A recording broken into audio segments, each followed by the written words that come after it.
I think it's 12 o'clock. I think we can start. Hello, everyone from my home office in the UK, not from Leicester today. I'm working from home. So welcome to our first ever seminar, global webinars, not seminar exactly. It's become like a conference. We have more than 280 participants. So anyway, my name is Nibit. Sorry? Right, okay. My name is Nibidita Ray Bennett, and I'm the founding president of Avoidable Deaths Network. So on behalf of the ADN team, I would like to welcome our highly esteemed speakers. So thank you very much to all the speakers for accepting ADN's invitation for today. I would also like to welcome our students from the University of Leicester and Kansai University, and our lovely audiences to our first ever global webinar on disaster risk governance on the eve of the UN's International Day for Disaster Risk Reduction. And this year, the UN kept the theme disaster risk governance, and we grabbed this opportunity to bring you some of the perspectives that's going on, that's in practice all around the world. Also, thank you for welcoming ADN to your home, drawing rooms, workplaces, wherever you are in these trying times. This is a special event in the history of ADN, and we are so pleased that we are celebrating this historic day with you. This global webinar is a joint enterprise between Leicester and Kansai universities. I would like to thank a few people who have worked tirelessly to realize this event. Our Avoidable Deaths coordinator, Antara Dev Sharma, she is based in New Delhi in India. ADN administrator, Shahza Khwaja, she is based in Lahore in Pakistan. ADN operations manager, Denise Corsell, currently based in the Netherlands. We also have our two ADN interns, Elizabeth Nelson, based in New Jersey in the States, Joyce Corsell, based in Sussex in the UK, and also my colleague and a dearest friend, Dr. Hideyuki Shiroshita, another founding president of the Avoidable Deaths Network, based in Kansai University in Osaka in Japan. ADN is truly global. Now for today, we have 5 sessions. Session 1 will be chaired by me. After session 1, we will have a quick break for 10 minutes. And during that 10 minutes break, we will show you a few slides of ADN's first birthday, which we celebrated on 12th of March, 2020. And we received wishes from all over the world. Session 2 will be chaired by my colleague, Dr. Hideyuki Shiroshita. Session 3 will be chaired by our regional coordinator from Uganda, Dr. Yazid Bamutatse from Makerere University. Session 4 is a question and answer session. So if you have any questions for our speakers, please put it on the chat window, and each chair will select one question, sadly only one because of time constraint, and the chair will read it loud to the speaker and I will invite the relevant speaker to respond to your question. Session 5, we will hear some comments from our 2 advisors, Professor Norio Okada and Mr. Mihir Bhatt.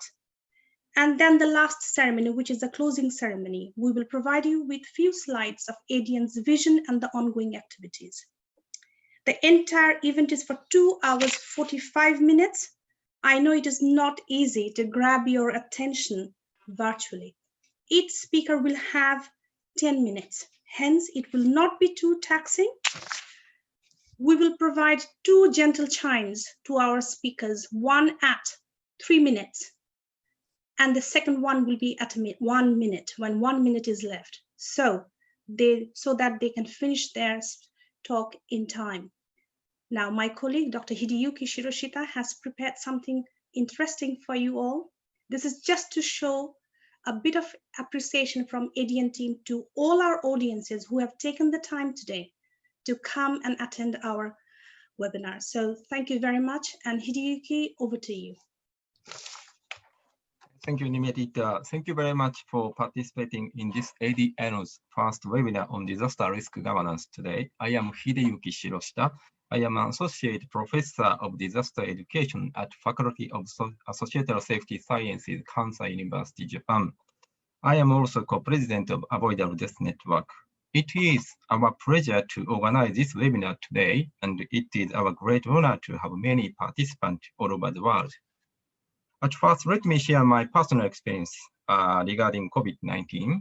Because of the COVID-19, I had to deliver my lecture online in the last semester. The university suddenly decided the policy, so we just had to follow the policy. But most of faculty members did not have experience of online teaching, so it was a very hard time for us to give lectures online, but we are now used to it. At the beginning, most of us had a very negative idea on the online lecture, but now we are changing our idea on it. We have a positive outlook on the online tools. For example, we have several projects, secondary school in Japan, which we are jointly delivering disaster education there. But there was no interaction among the project schools as it is difficult for them to meet each other physically. But using online tools for the lecture become common in the secondary school level. So we are planning to have joint class using online tools in this year.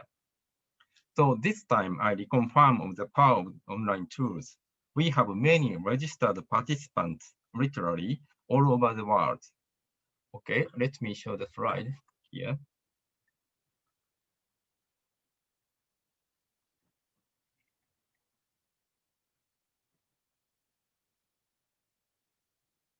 Right.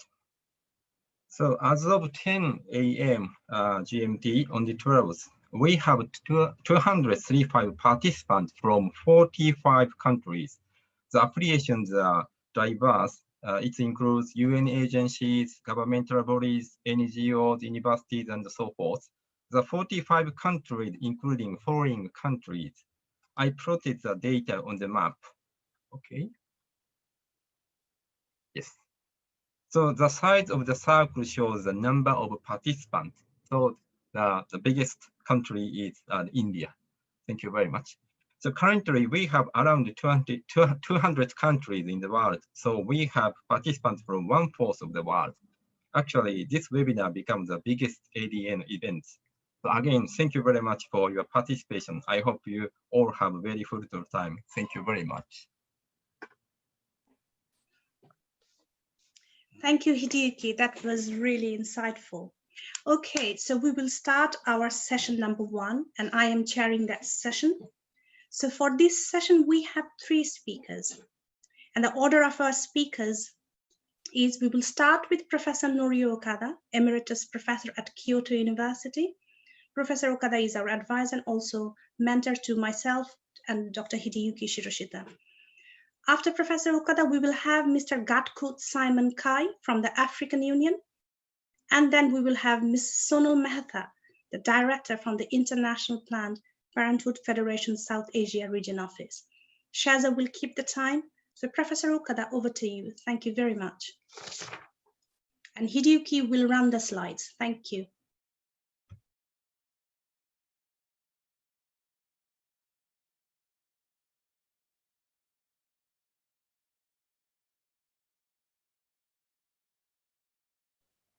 Okada 先生、アンミュートお願いします。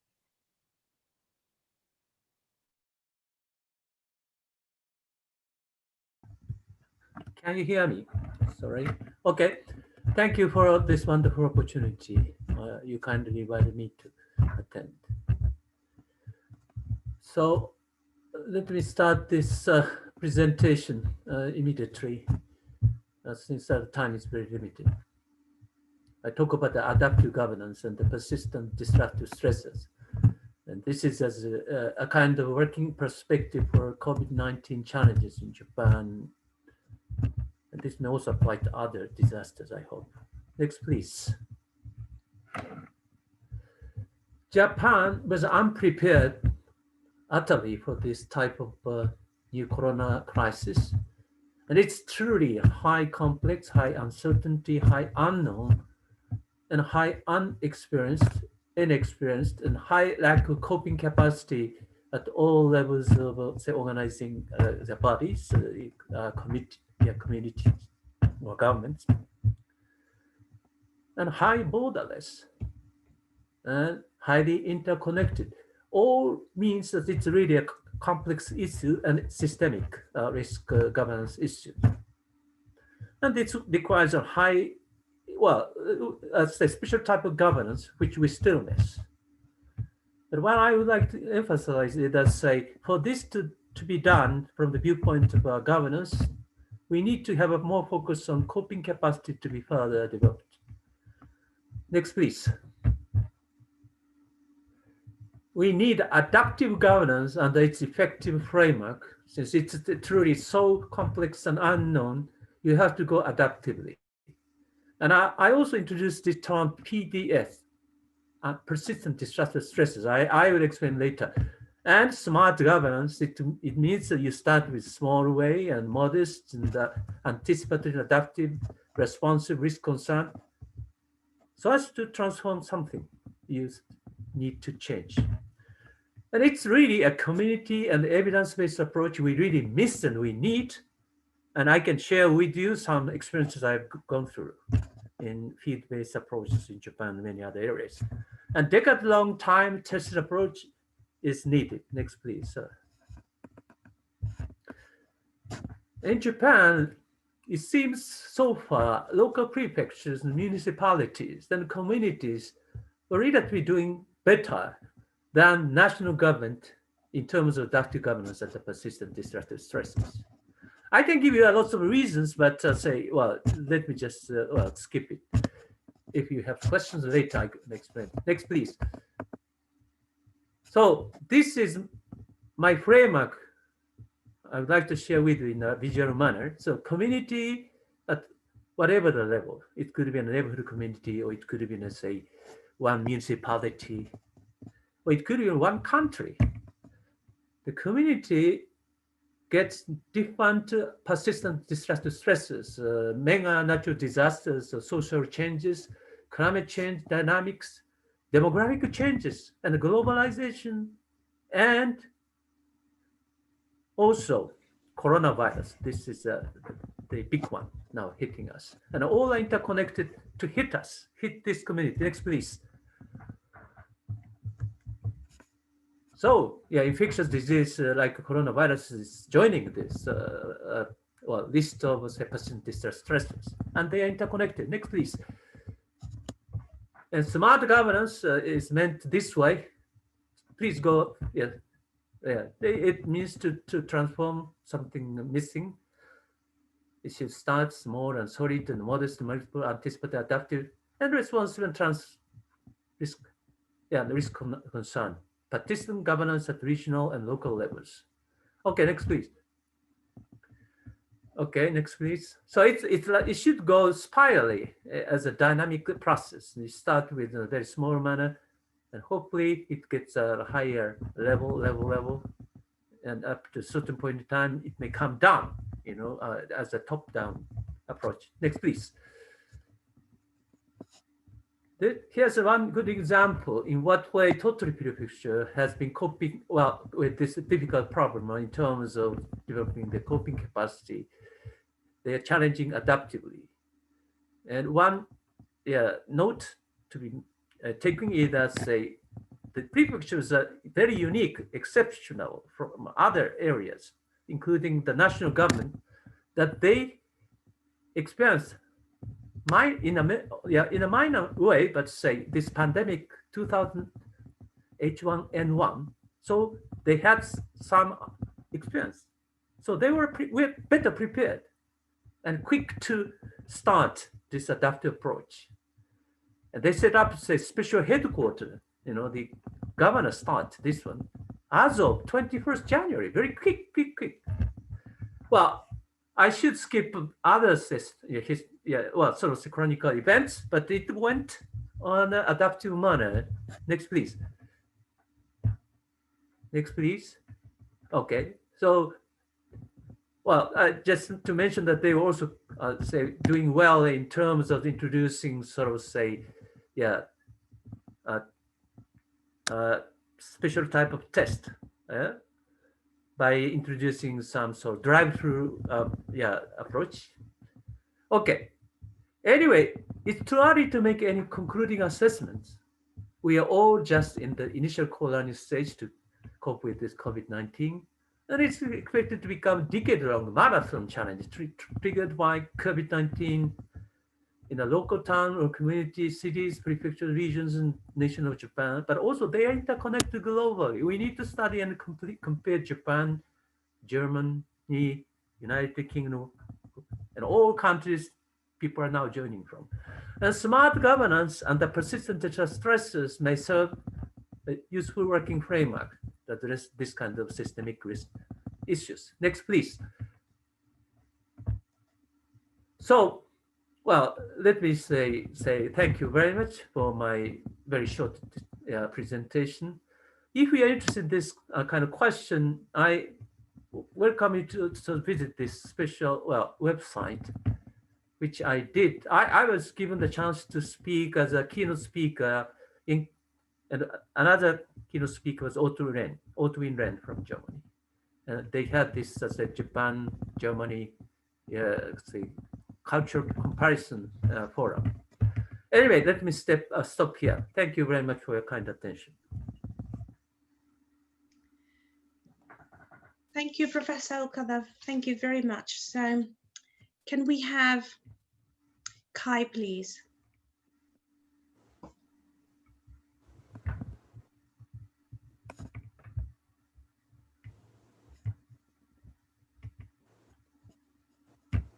Kai, you can start. Hi, navigator. Can I have my presentation, please? Hideyuki, over to you. Thank you, Kai. Yeah, wait All a right. minute, please. I'm just opening now. 2 minutes, please. Right.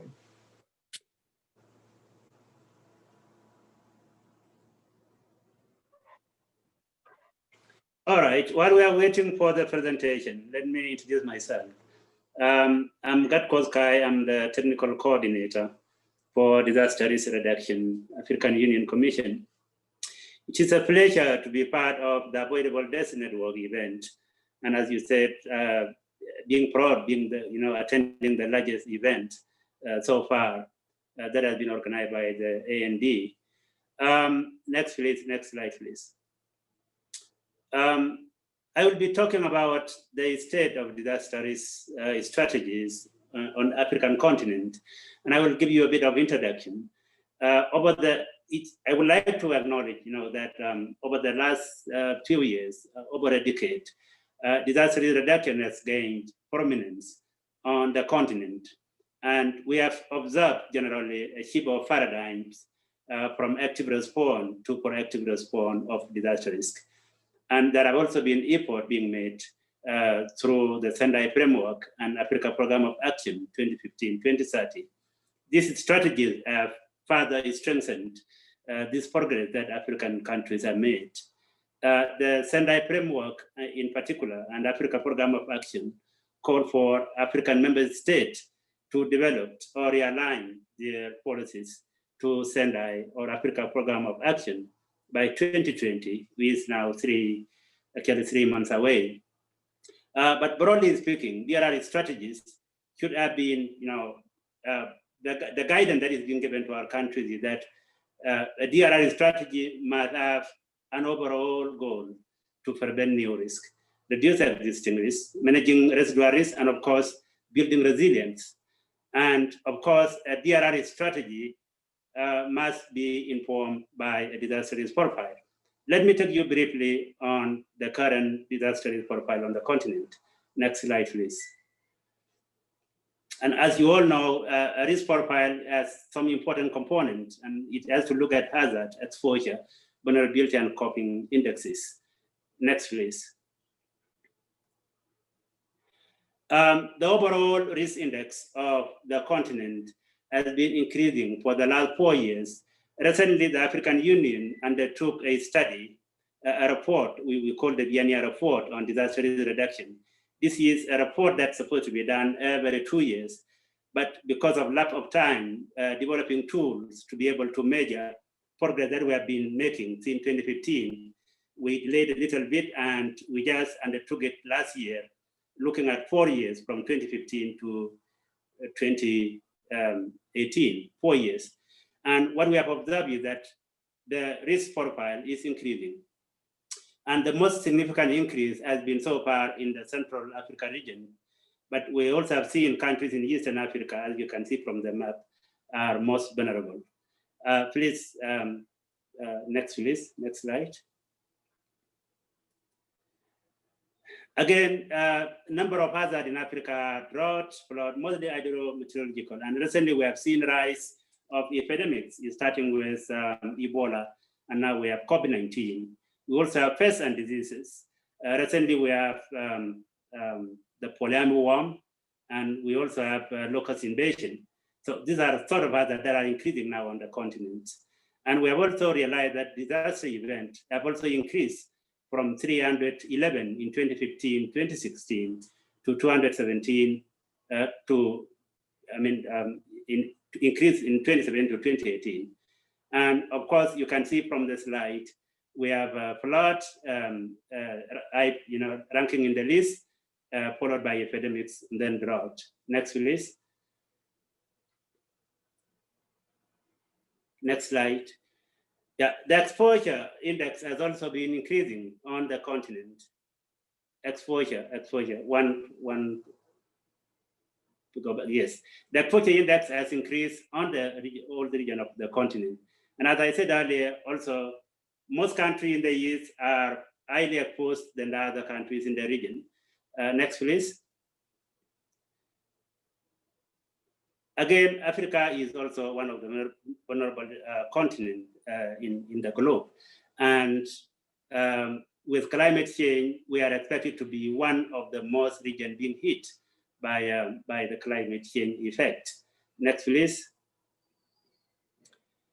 And of course, the coping capacity have been decreasing, although it remained quite stable for the last 4 years, but it has also decreased.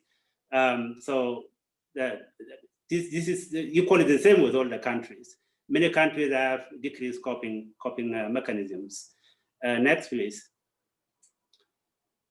Now, what are we doing, to meet the target yield? And of course, as I said earlier, all African countries are required to have their policies aligned with the Sendai by 2020. And of course, this is the strategy we look at the risk index as I talked about earlier. Next, please. The Africa Biennial report on DRR, which I talked about recently, indicates that more than 30 countries have DRR strategies. And of the 30 countries, 22 have their strategies aligned to the Sendai framework.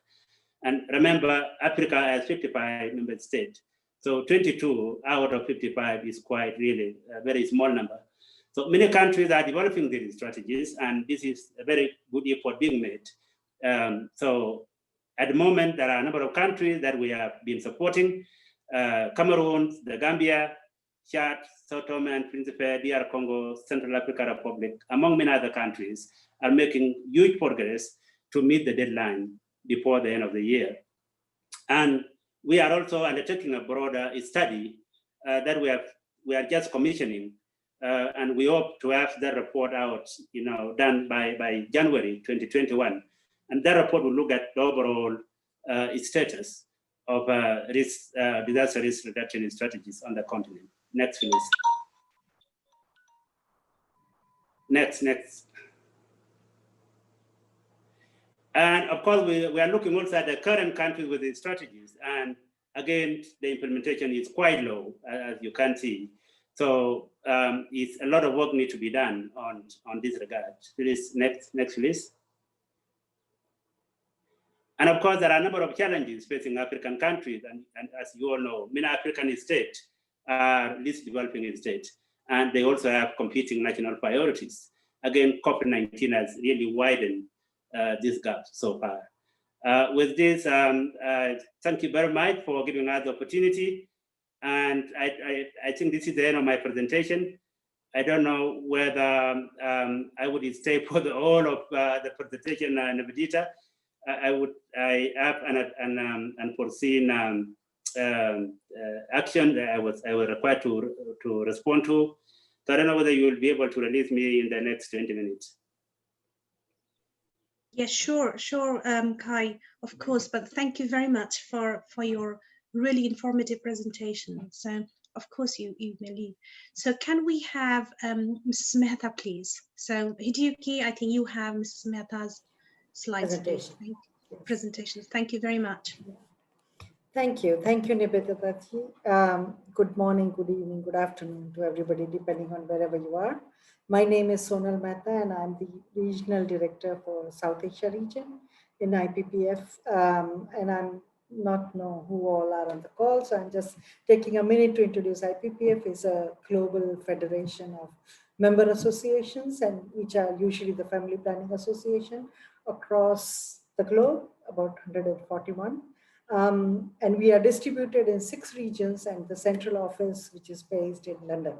The South Asia region is one among the 6 regions, and we work in the range of sexual reproductive health, including one of the focus area we work in is the humanitarian settings. We had a lot of debate when the COVID struck, whether it is a humanitarian crisis or not. And it was a very educative to me to understand different crises and health, public health crises, and how we all collectively respond. And ultimately, we realized that the most impact happening on people's lives is something we have to respond to, irrespective of the definitions and whatever we call it. Can we go to please next slide? So South Asia region is includes 9 countries where we have 8 member associations and 1 collaborative partner. Again, different organizations kind of categorize different regions differently, but this is our categorization. And as you can imagine, this is a very intensely populated area. Again, different country was affected by COVID differently. And within this, we facilitate, as far as the IPPF, the secretariat is concerned, we are the secretariat of the member associations. So as far as we are concerned, we provide, apart from ensuring we channelize resources in terms of financial resources, we provide technical support, we provide a little bit of oversight, monitoring, we provide knowledge sharing, and various activity along with quality care. We also facilitate strategic partnerships with UN organizations and organizations such as ADN in the entire range of sexual reproductive health, STI, contraceptions, and MCH, gynecology, all the various areas. Just to give you a context of the size of the services that we do, my next slide, please, can we go to next slide, shows you the total services provided by the South Asia region in these various areas. The CBD, I'm sorry, we are so used to jargons, is the community-based distribution. So these are various services, and this is not to really say much more, but just to give you a context that while it is 9 countries, the clientele is huge, and therefore impact on people's lives is really huge. Can we go to next slide, please? So when I talk of impact, I mean, clearly, I don't think any one of us in the world today need more explanation on what were the impacts of COVID on anybody. But as an organization, there was an immense strain on the services as far as sexual reproductive health is concerned. Everybody suddenly went inside their houses. The priority first was to make sure that everybody is safe, and that created a lot of impact on ensuring appropriate, timely, high quality sexual reproductive health. We had to, the services and financials as well as technical resources had to be kind of prioritized and deprioritized very quickly. And because different countries' lockdown rules, regulations were different, we really had to, as a global federation, kind of jumpstart and make sure to make sense that what's happening. And one of the things we did, we tried to understand the impact, because if we decide things, being a regional and global organization, it was really important that we are able to respond to the country needs. And therefore we collected kind of different rounds in March immediately, and then later in May, we collected information from our MAs as far as whether they were able to provide services, what was the financial implications and other areas. Can we go to next, please? And as you can imagine, the impact we realized were in many areas, but these were the kind of key 5. Again, I'm sure we all have faced this. There were issues of access. There were issues of stockouts. Stockouts became a very big concern everywhere. Stockouts of commodities, so contraceptions, stockouts of medicines. If people were on the ART medicine, antiretrovirals, people living with HIV, they had to take medicines every day. That ran out in certain countries, in certain regions. We were not able to engage with government. We were not able to engage because suddenly, because we are clinics, and because this was something the world was trying to understand, figure out, some of our own people were impacted with COVID. And so in smaller sites, for example, in Maldives, for example, we had a spread out clinics in Bangladesh, Nepal, India, Pakistan, in remote areas where we had limited staff. If those staff were exposed to COVID, we had to shut down the clinic because we can't really, neither can we put our team members in problem, nor can we make sure that they interact with population. So there were quite a few challenges, and almost, I think, 60% of service outlets were impacted negatively for one time or the other, and they had to shut down. Can we go to next, please? So as an organization, we responded in various ways, and there were 3 kind of key pillars we kept in mind when the response was decided. The first one was to build resilience among the member associations to weather the shocks, because different countries' graphs went up and down and up and down, and so immediate needs of member associations was something that was very critical. Also, some countries such as Afghanistan, India, Pakistan in certain places had ongoing humanitarian crises. There were floods, there were fire, there was earthquake, mild earthquakes. And so how to make sure that we are able to respond to humanitarian crisis and the COVID crisis collectively. There was also a lot of need for technical guidance. So if the clinic has to open, how should it open? How do we make sure? And we had to make sure that the resources are available. So we have a small fund called DG, Director General's Emergency Fund, that had to be channelized to respond to the COVID-19 situation, particularly wherever there was kind of major disruption. Over the period of time, again, we had to give a lot of information about infection control. And slowly we realized that probably this is going to become a new normal. The second area was to make sure that we were able to protect and advance the sexual reproductive health agenda. People must get services. People must get quality services. There must be opportunities to improve policies. If government, in Maldives, for example, there was a complete shutdown. In Bhutan, there was a complete shutdown. So how do we move forward? In Bangladesh, for a long time, there was a shutdown. So member associations themselves, and then we facilitated knowledge, came up with innovative ways. There was hybrid kind of WhatsApp group along with the appointment. There was different ways that we had to design collectively to make sure. So in these 3 areas, the organization was able to respond. But there was one more challenge. Can we go to next, please?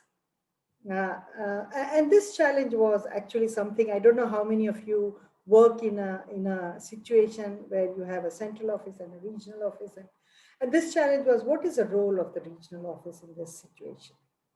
And very quickly, partly because we were talking constantly to our member associations, we realized that one important role was to represent the region in the global forum. So for example, when the senior management team, it's called Directors Leadership Team, when we came together, different regions were affected differently. So when there was a lot of infections in, for example, developed sites, UK and US, there were not so many in India, Pakistan, Bangladesh. And so we were, while they were talking about lockdown, we had to talk about how we can continue service. Again, now the situation is almost other way around. And so different regions had to be represented appropriately in global discussions, in distribution of resources, in having membership in task forces. We also had to take our learnings. And so what we did regionally is we prepared the what is called COVID response updates from SARO. We started talking about how different member associations were responding, what were the needs, what are governments saying. We communicated regional situation and achievements. I think at this time when everybody is in a crisis, it's very, very important to celebrate small successes. So we started talking about how, for example, Maldives had a SGBV, gender-based violence helpline. And there was a WhatsApp helpline and there was a phone helpline, and people can kind of access services very quickly. So there was almost everybody had a counseling helpline. Some of the member association very creatively did a helpline for health workers, not for people, but health workers who were in the front lines also needed helpline. So very creative ways, and we had to communicate all of this very quickly. We also did what was called Business Continuation Fund. Whatever regional fund was available with us, which was program fund, we realized it's not going to be available. So we did a very quick turnaround, and immediately in March itself, we were able to disseminate small money to member association, which were kind of flexible money. They told us what they would do with it, and we moved on it. And of course, we had to find a longer term solution. So we worked with the central office to make sure we were able to have technical guidances. We were able to have financial long-term inputs. And I can quickly tell you what had happened maybe later. Can we go to next, please? So based on that, collectively, there were quite a few areas that we started working on with membership from the member association. There were various groups put together. There were service provisions.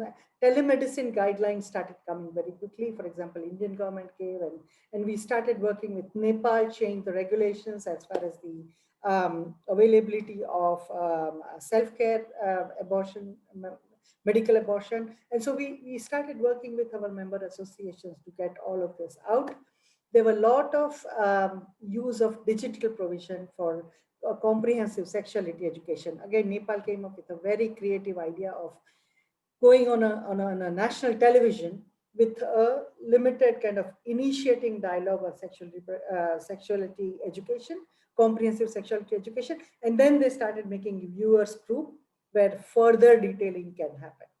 And that was a very creative way of doing. So different countries, we kind of supported in facilitating different, and there were many other innovative approaches that, again, you can send a WhatsApp and home-based kind of service was provided for abortion and many other services. And of course, there were, in India, because government had given guideline, we started sending messages to young people if there was a need for any services. Similarly, as I mentioned, that Nepal went on television to really, there was also a hybrid model of outreach, which was used where anonymity was maintained for the client, so there's no stigma, but services were available at the doorstep. As per the data, in Nepal, more than 70% of women opted for medical abortion according to WHO fact sheet. And that was not available earlier because of the government rules regulation was changed during the COVID. We make sure we go kind of full hand and provide services who need it. Same way, as I said, in Afghanistan, we were also able to provide. During the lockdown, we also see, and many people saw that there was increase in the gender-based violence. So Afghanistan was able to provide kind of, again, a very confidential hotline, as well as telecounseling system, where mobility was a problem, reaching was difficult. So various actions according to the needs was responded to. Next, please. There was also some, again, technical guidelines that were necessary. So how do you do infection control, innovative approaches? Again, this was more kind of collecting information, learning together, sending it out, collecting information. There were a lot of advocacy messages on SGBV, on abortions, on access to services. And we provided, again, the Saro region contributed to the global guidelines around gender equality. Pakistan, for example, particularly also did a gender analysis of COVID infections, availability of services, and used it to really tune their programs to make it better. And we also had a guideline on COVID and SGBV, as we saw that earlier the calls on helpline went down because probably women were not finding it easy to call. And then there was a lot of increase on these calls. And so we had to respond as per the need. Can we go to next? And I think the good, I'm not happy. Happy is not the right word, but I'm at least satisfied that with this effort, we were able to maintain the level of services. Because if this doesn't happen, then the aftermath would be even worse. So we were very, very mindful. Of course, if you do go country by country, there is a lot of variations, but still we were able to maintain a lot of services under very difficult situation, particularly for 2 months, almost for March and April. Almost all the member associations were affected quite badly. Can we go to next? Again, as I was saying, that there were a lot of need-based. In some areas, they wanted to know more about what is COVID. In some area, it was more about social protection. In some other area, it was more about just general public messages. Can we move next to? So what is way forward? And we realize that this is the new normal. We have to find ways of ensuring that services and business continues. And the biggest, most important thing is to digitize a lot of things. Not only the basic kind of reporting or distribution of commodities, but I think we need to be much more creative. Services, telemedicine is also something that we are doing. And so quite a few things. Yes, this is my just last slide. We also had to find creative ways of sustaining because clinic income has gone down, and we have to make sure, again, we have not reached there, but we have to make sure how we continue sustaining the income generation. We also have to continue coordinating, and we have to find ways of continued funding. While there are a lot of small fundings available to respond to COVID, the large scale donors who rely on stock and all have really gone down. So these are various kind of challenges and areas that we are going to now work. Again, training staff is also going to be one of the challenges. But collectively with our member association, this is the areas we are working on. Thank you very much. That's my last slide. Can you go to the last slide? It just says thank you. Thanks a lot. Thank you very much, Ms. Mehta. I'm so sorry. We actually were not able to so we had our presentation over the break because our speakers were late. We started late. So if you guys want to take 2-3 minutes break, it's fine. You're most welcome to do that. Grab a glass of water or a drink, whatever it is. So we will start a couple of minutes late. Now we have 2 minutes only for the break, but we can start a minute or two late. So if you want to shake your legs, if you want to get out of your drawing room and hang around a little bit for a few minutes, you're most welcome to do. So we will have Angelica, and this is where I will stop chairing my session. So thank you very much to all my speakers. Please, if you have any questions, post it on the chat window, and I will pick one question and raise it during the question and answer session. So thank you very much, and you can have a couple of minutes break. So Hideyuki, over to you if you want to run few slides while people are sitting and hanging around and having few slides from ADN's birthday. Thank you. Okay.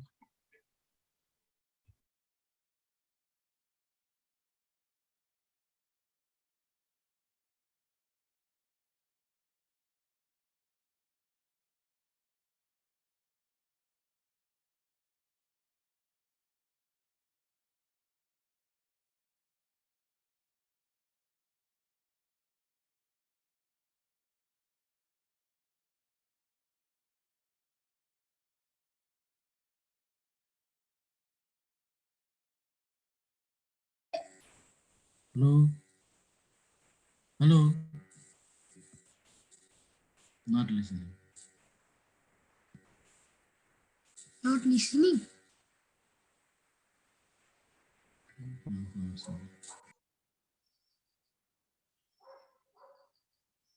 Namaste. No, sir. Hello, guide. Hello, namaskar. I'm from Nepal.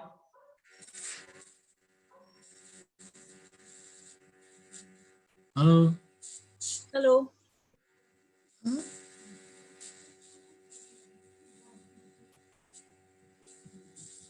Stay healthy. Yeah, we'll let her.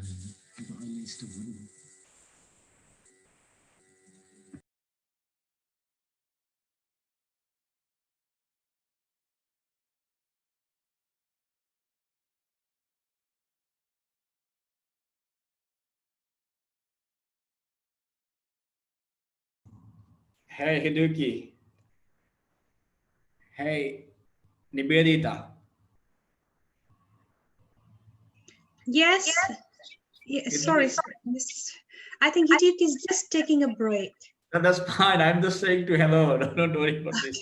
Oh, hello, Idris. It's you. It's me. It's me. Good, good.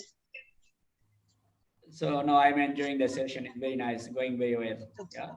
Very good. Thank you. Thank you, Idris. Yeah, Hideki is here now. No, just saying him hello. Good. Hideki, Idris says hello to you.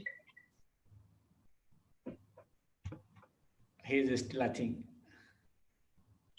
Hello. Hello, Hiduki. Hello. Yeah, how are you? Very good, very good. Just saying hello and everything is going nice and fine. Okay, good. The presentation is going very good. Yeah. Good. Right. Okay, so. So excuse me, Angelica.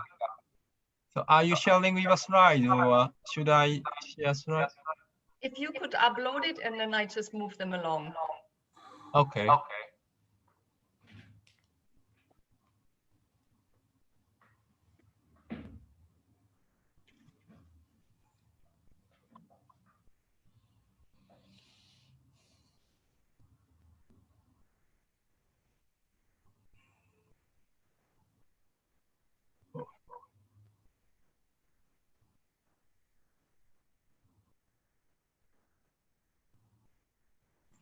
So Hideki, when do you want to start? I think it's 2:47.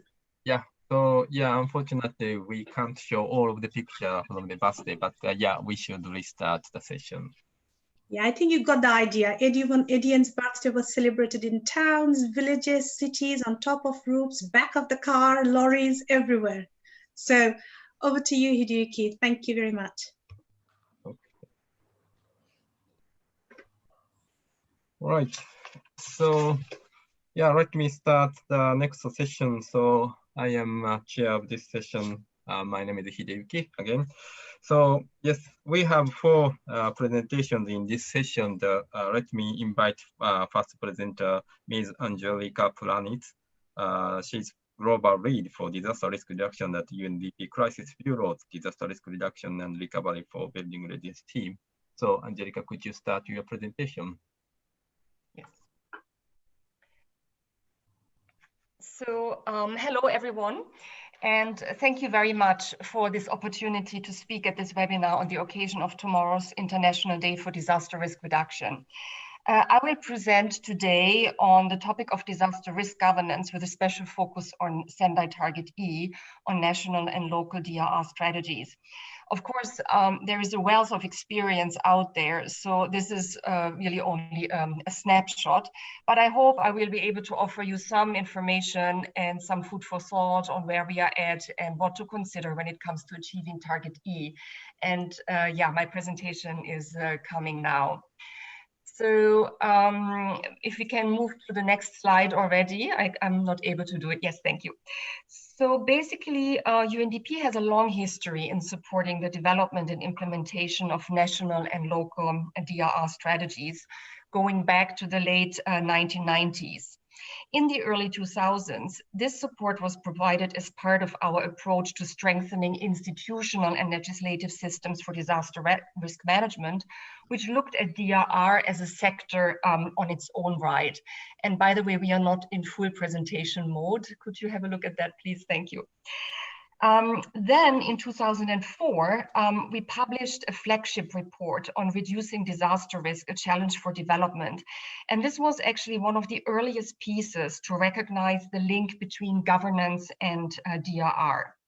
In 2007, then, we embraced the term governance for DRM, which emphasized that the governance context in which disaster risk reduction operated could be either supportive or unsupportive. But there was still a DRR-centric view to it.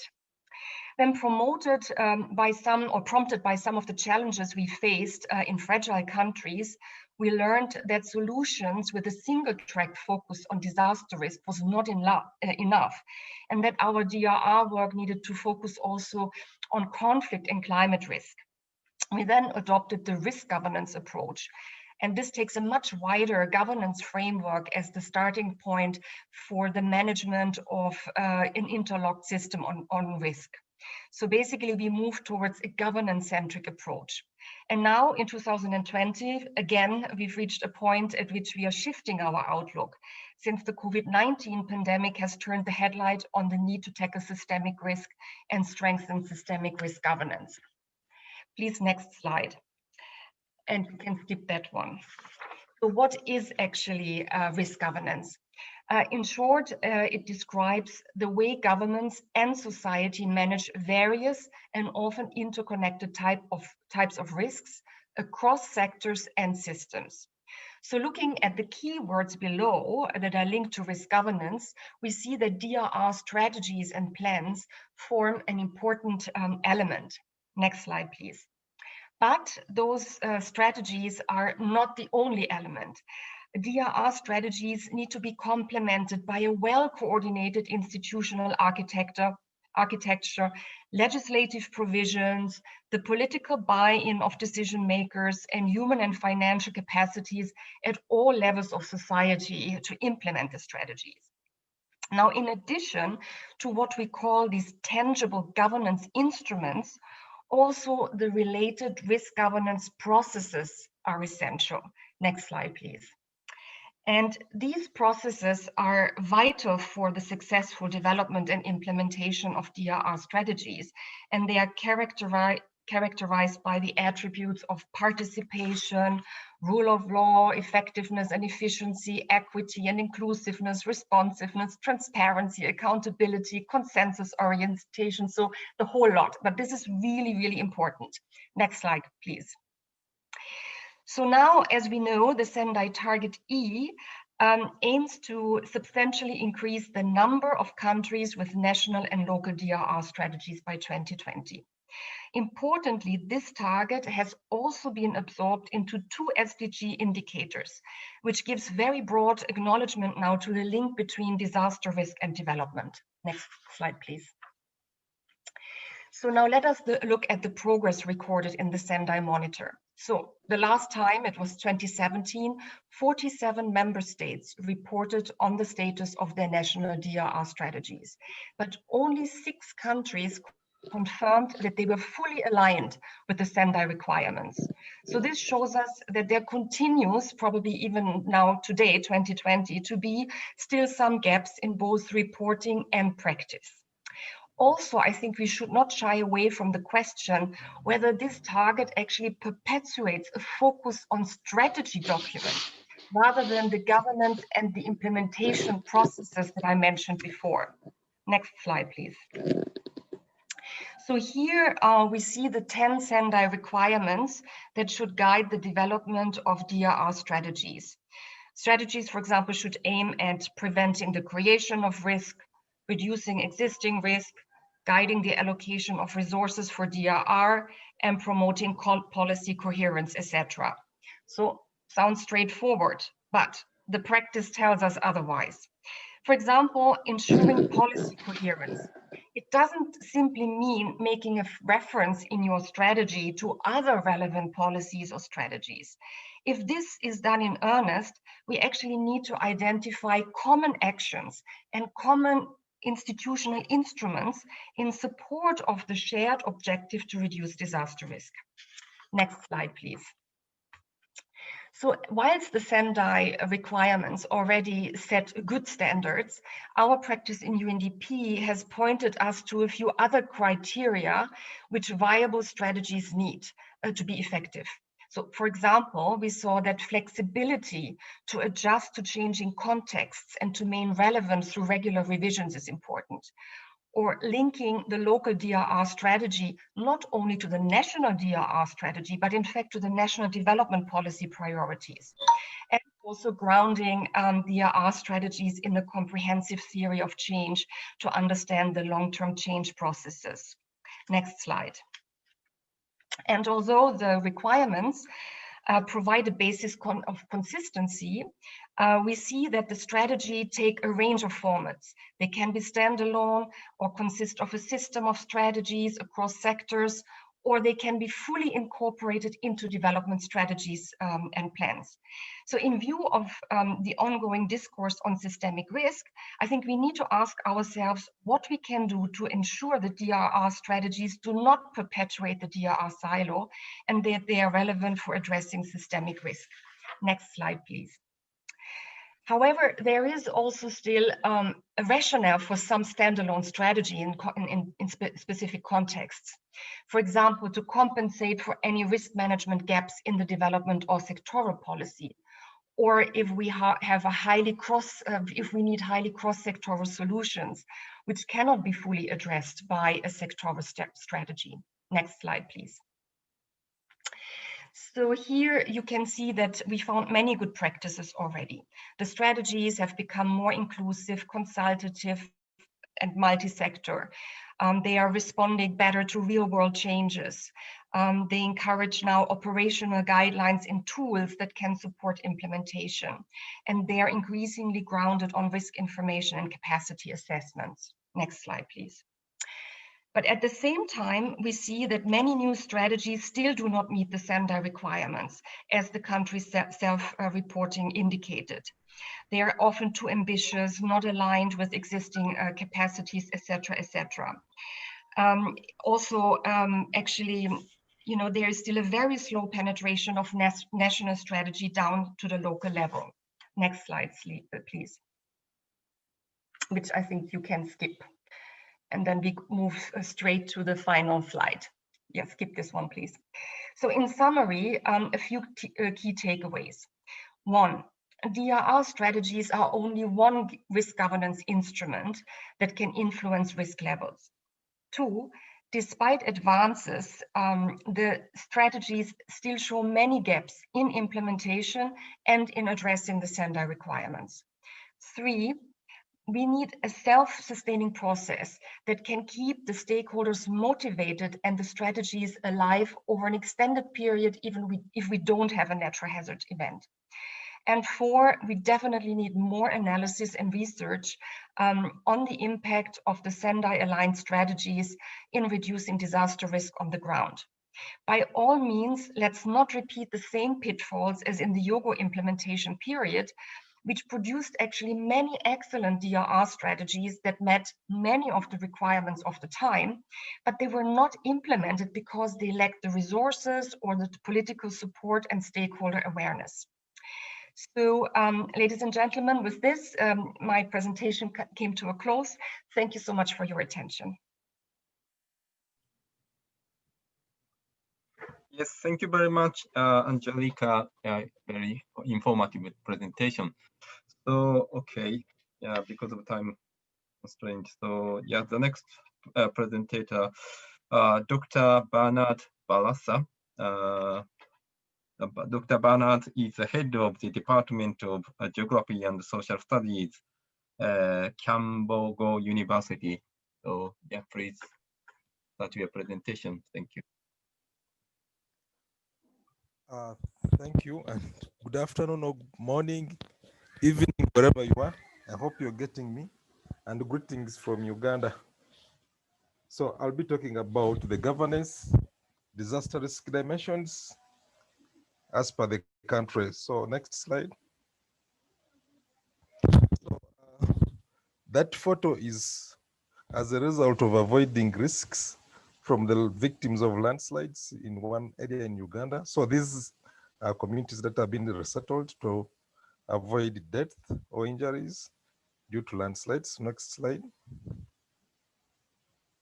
So briefly, the countries too, Uganda is experiencing a range of risks that are emanating from pandemics, from drought, floods, and all these have had social and economic impacts to the country, relating from the national level, regional, and then also the community level. So at the end of it, we are experiencing a number of losses and damages due to these disasters, and they're estimated over US dollars, probably would mean 6 billions that we lose annually related to these disasters. So, and of recent now we have the pandemic, which is also causing a number of issues to the communities and the government at large. Next slide. So these are general terms. Of course, we are looking at how a number of actors are engaged in the governance cycle. We have government, we have civil society communities in Uganda, we have local communities, we have regional, and then the national governance systems that are aiding the process of disaster risks. Next slide. Yeah, now the components that basically I would look at in the country's policy. Yeah, we have a number of policies related to disasters. We are in the process of developing a bill, a disaster management bill, and also we have policies, for instance, the Public Finance Management Act that, of course, directs government to allocate funding for emergency responses. And then also the other component that we have here is resources that government is allocating funds to the contingencies funds, and then also the structure. So the component of structure is that we have the district regional disaster management committees that are effectively monitoring and reporting on issues of disasters. Next slide. Now, for the status of Uganda today, we have developed a disaster risk atlas. We also have a number of risk profiles developed from national, district, and now we are looking at risk profiles developed at local communities.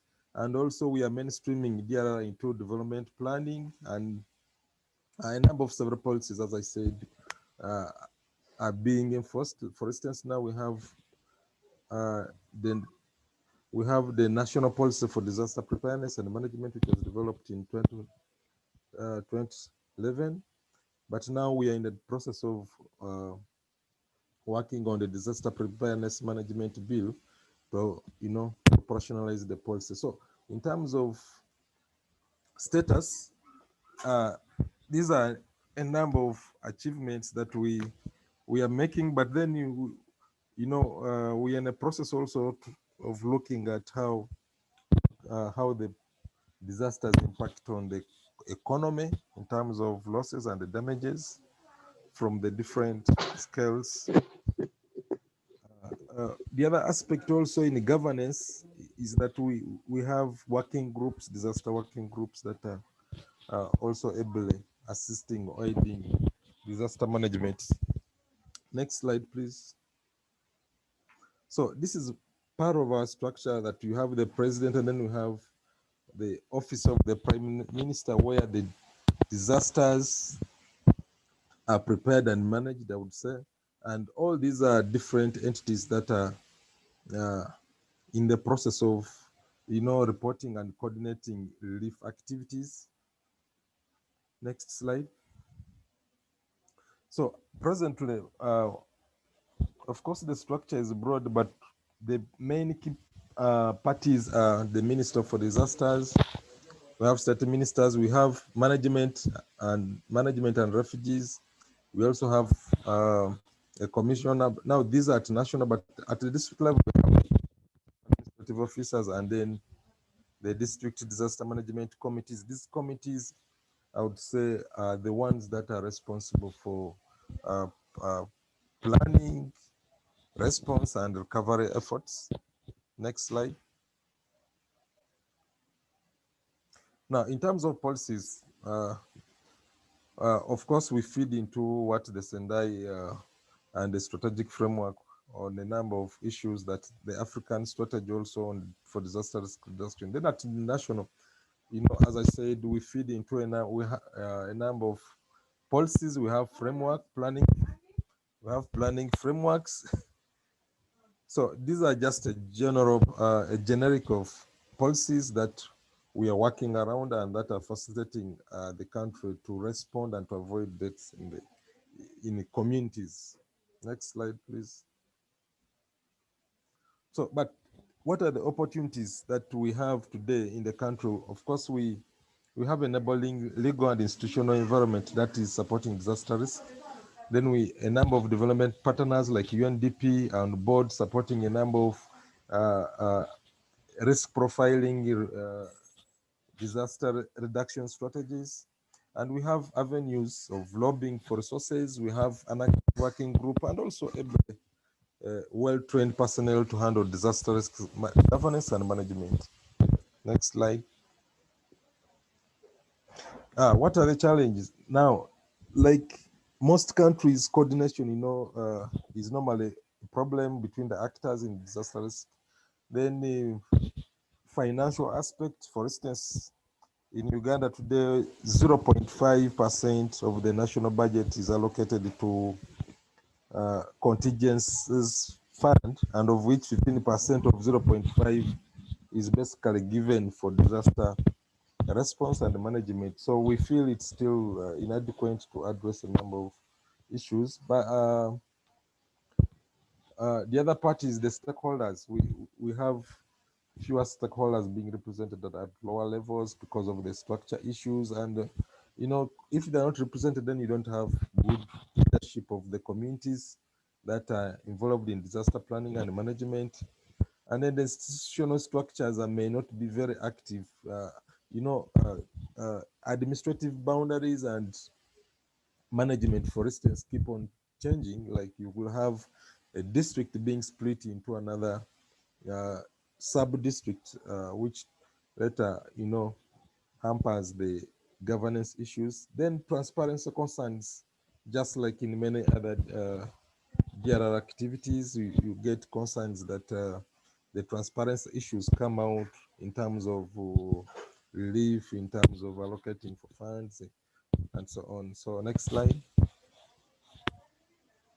Yeah, the lessons that we can learn from here is that we have now a number of stakeholders coming from the working group, that these are playing a key factor in engaging communities. And also we have established a number of departments that are active in early warning activities. Though the funding is inadequate, but then we also have good relations and a variety of development partners on board.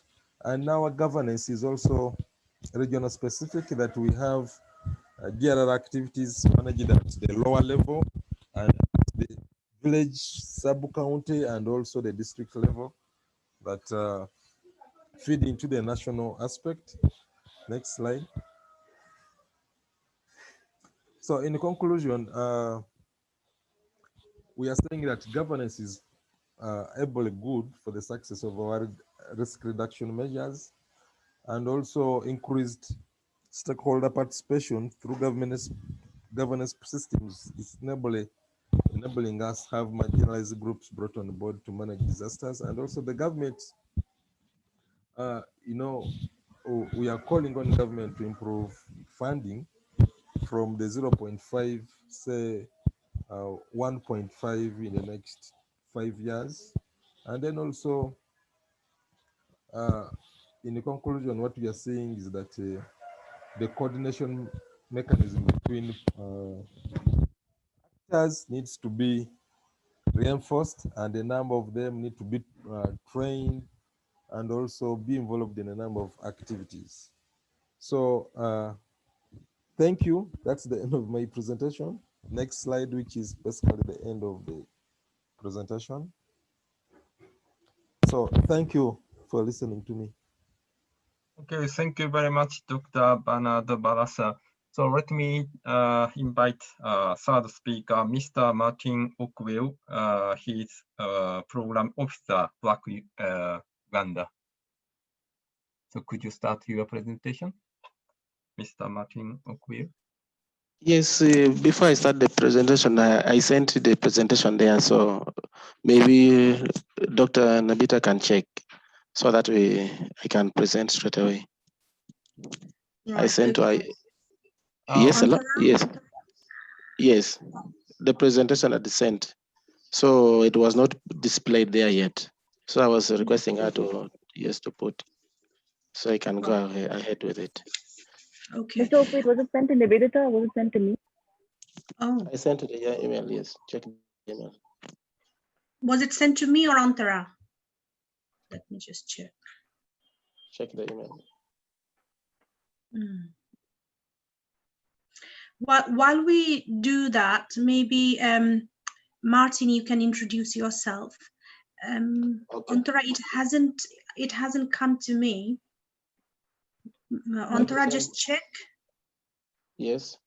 Okay, let me make one announcement to everyone in this time. So yeah, we don't have any question to the speakers so far. So we would like to take a question from chat window later. So if you have any question to the speakers, please kindly post your question to the chat window. Okay. Yeah. Mr. Okwit, I haven't received your presentation yet. Can you share it? Okay, I sent to contact@avoidable date. Then Shaza, maybe Shaza, can you check that actually has gone to the ADN administrator? So, yes. So Martin, you haven't got a copy for yourself then. So otherwise you could also run it from your end, you see? Yeah. So because we don't want to delay, so yes. Shaza, please check, and Martin, you can probably start. And I think once Shaza checks it, she will, because she has access to that account. Okay. Yeah. Now you are co-host, so you can share your screen if you have, Martin. Yeah. Let me check if I can display on the screen. Mine. Yeah. You just have to go to share screen. Not on the ADN Gmail account. It's not there. No, so maybe just, you should have it. So maybe just from your window, you can just click on the PowerPoint slides that are open in your system. You will be able to really run it from your end. From this side. Yeah. Okay, that's it. Let me try. The IT.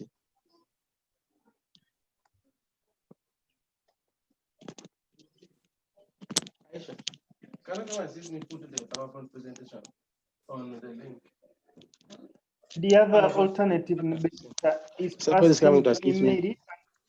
Yes. Hello. And maybe the next presenter. Maybe we can, the other thing Can you do first, Nivedita? I muted myself. So, oops. Sorry. The other thing we could do, Martin, while you find your PowerPoint slides and send it to Shaza or Hideyuki, or even one of us, maybe we could start our presentation. Is that all right? Okay, it's okay. So, Let me. Yeah, I think that's the way forward, because we don't want to take your precious time. Yeah. So, Antara, maybe we could start our PowerPoint slides.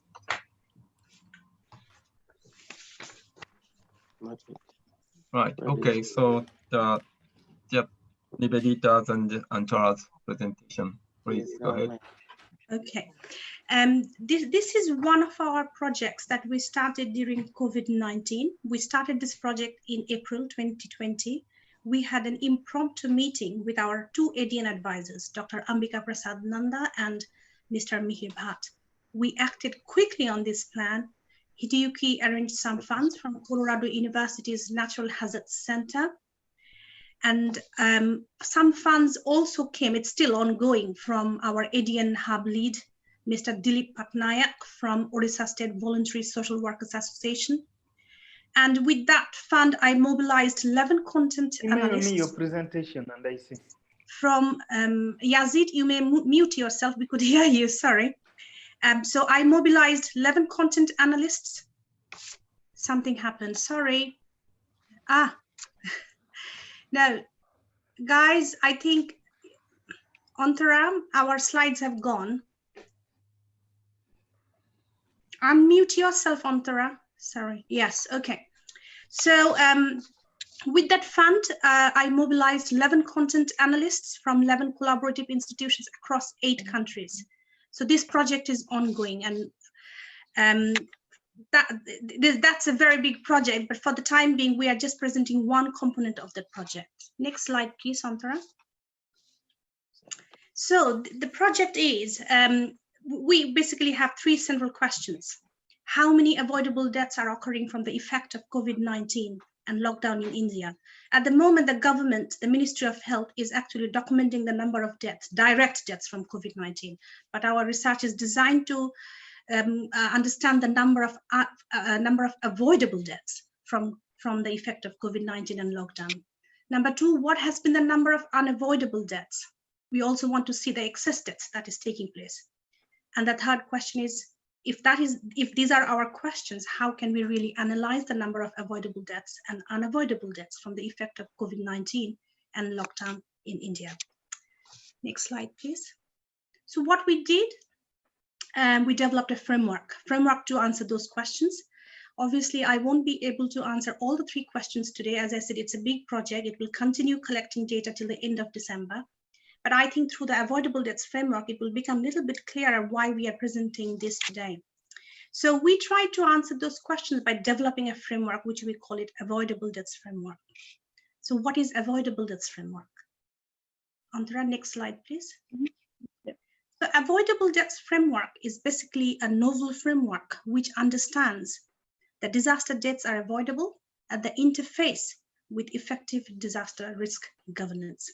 Now, the concept of avoidable deaths is uncommon to us, but it is not common. It is very much known and understood in the sector, or in the health sector, especially in the hospitals. But it is very little known in the domain of disaster risk reduction. So we are trying to combine, in a way, advance the avoidable deaths understanding in the context of health and bring it to disaster risk reduction context as well. So avoidable deaths framework has 3, Antara, if we could go to the previous slide, please. Yes, so avoidable deaths framework has 3 components. Number 1 component is amenable death. Second is preventable deaths. And the third is the disaster risk governance. So what is amenable death? Amenable deaths are those that can be avoided through timely and effective healthcare. There are indicators actually for amenable deaths, which could be a minimum of 30 to 1 hour and maximum of 5 days. And those indicators, we are still developing it, and we will be updating it by the time we finish all our data collection. The second is preventable deaths. So what is preventable death? Preventable death that can be avoided through effective public health interventions. In the case of COVID-19, we have seen the government of India undertaking national emergency. And I think it's basically these public health interventions are more or less been implemented by all the governments, especially, I think 166 countries have been infected by the virus. So we have seen these kind of practices such as national emergency, quarantine, self-isolation, social distancing, hand hygiene, health hygiene, so on and so forth. And the third component is disaster risk governance. We strongly believe that deaths can also be reduced through effective disaster risk governance. So what is disaster risk governance? Can we go to the next slide, please? Thank you. We have used UNDRR's definition.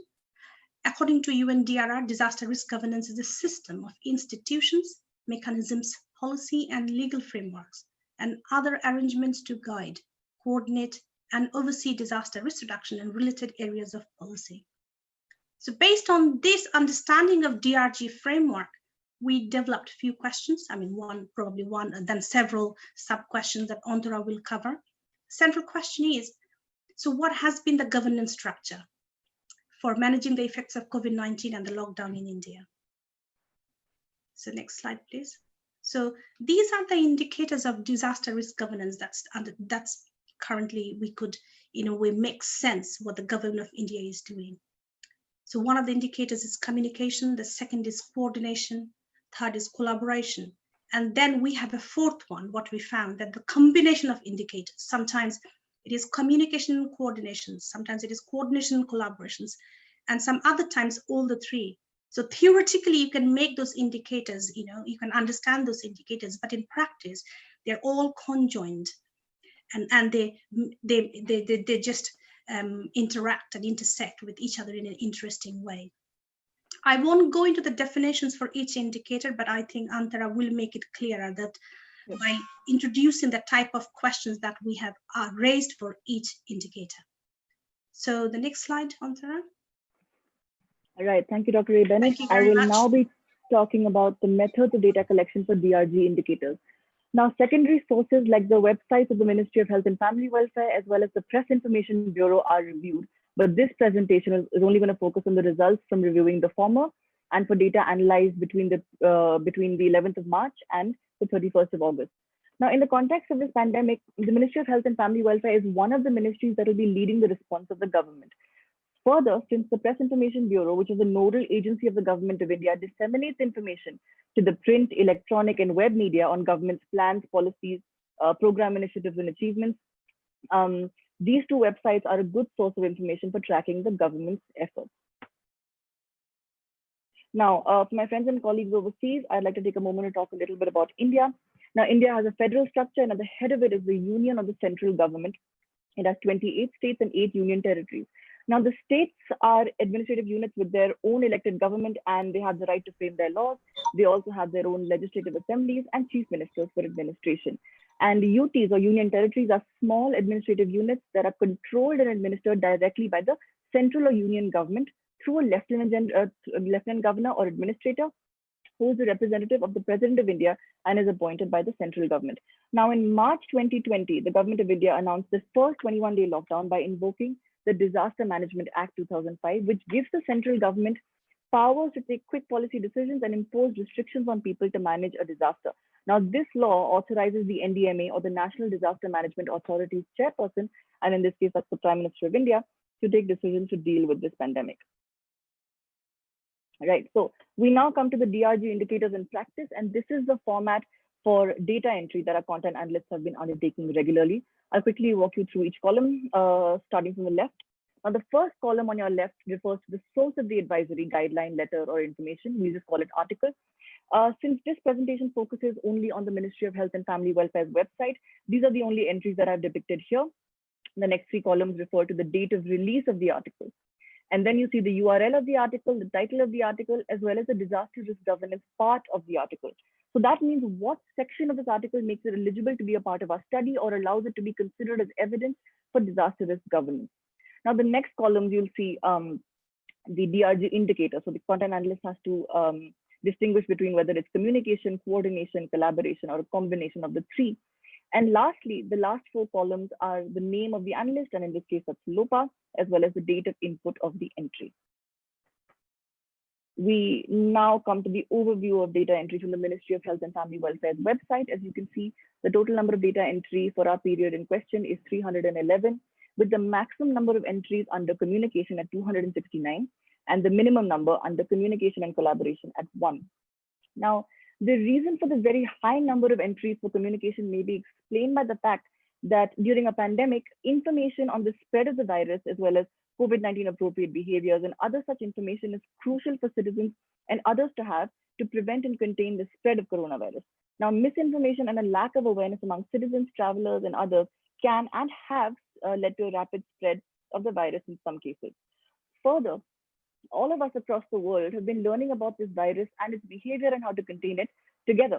So this pandemic is unprecedented, and in the initial few months, as well as today, we are learning new information about how to contain it and how to treat it and thus the dissemination of updated information among citizens and the administrative machinery is absolutely critical. And lastly, since the imposition of the Disaster Management Act in March, decision-making has tended to be centralized. So a lot of orders and directives will come down from the top as communications, where the decisions have already been taken and ministries, departments, civil servants, and others are required to comply. Right, we now come to DRG indicator number 1, which is communication.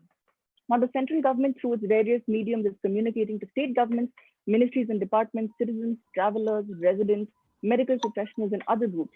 Now, core information is being transmitted regarding coronavirus, other advisories and instructions through the Ministry of Health and Family Welfare website, other websites like YouTube, and official notifications for communications within the government. Right, I will give you examples of each indicator in the last slide that I present. But the image that you see in front of you on your screen is that of a police officer in the city of Chennai wearing a helmet shaped like coronavirus to spread awareness and urge commuters to stay indoors during the first lockdown in March. The second indicator is coordination, and coordination is happening between states and union territories and their administrative machinery, various ministries and departments, as well as healthcare facilities, healthcare professionals, and other relevant organizations and institutions.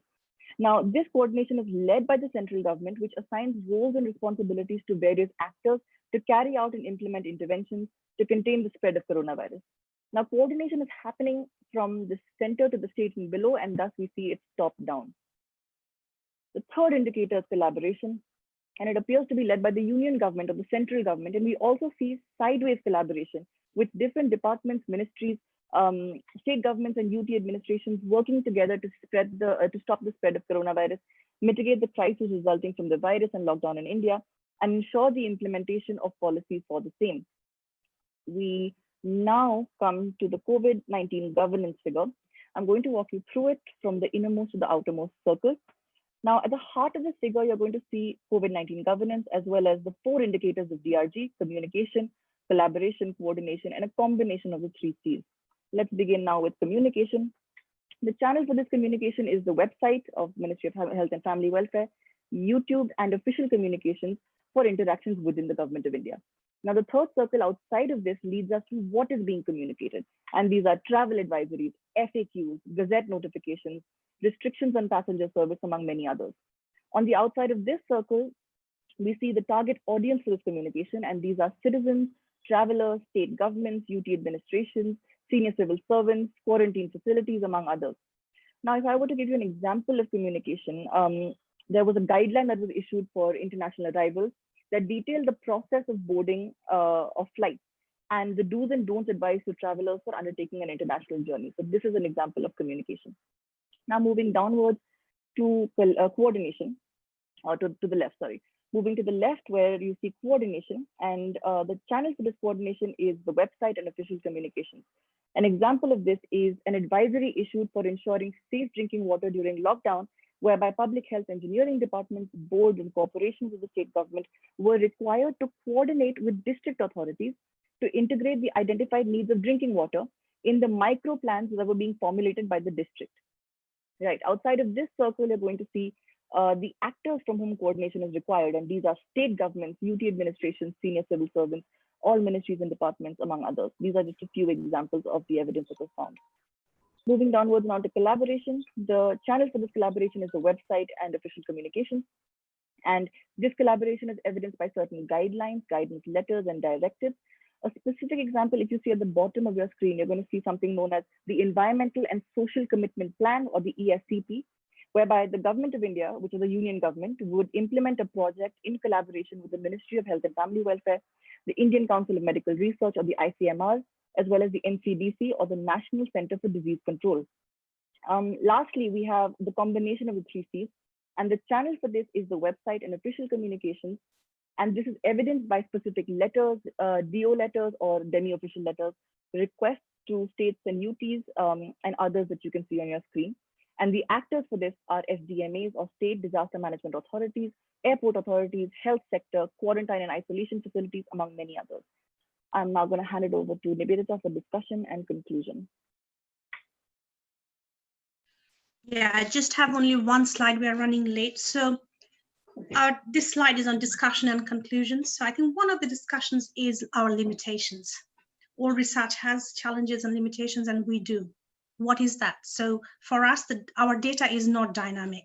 It is static. We only see this information after it is posted on the website of the Ministry of Health and Welfare.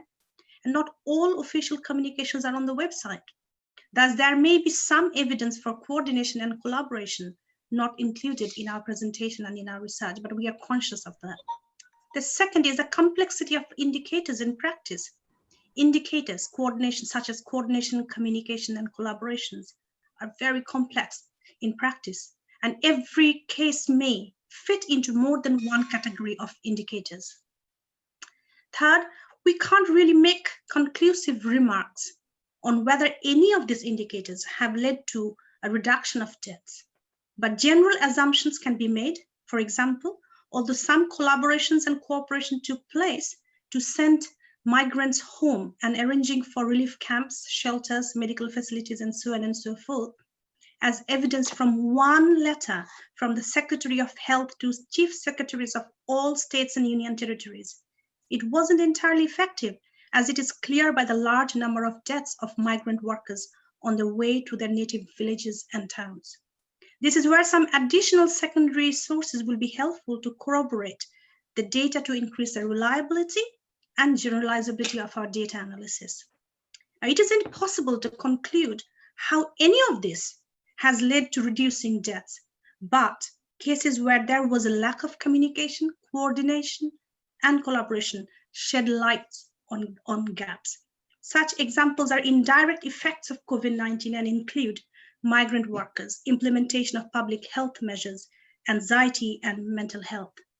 Can we go to the last slide, please? So this is a quick graph provided by a public data, which is managed by Dajesh, I think. Dajesh, that's how they pronounce it. The graph in this slide depicts the non-virus deaths that occurred since the lockdown in India.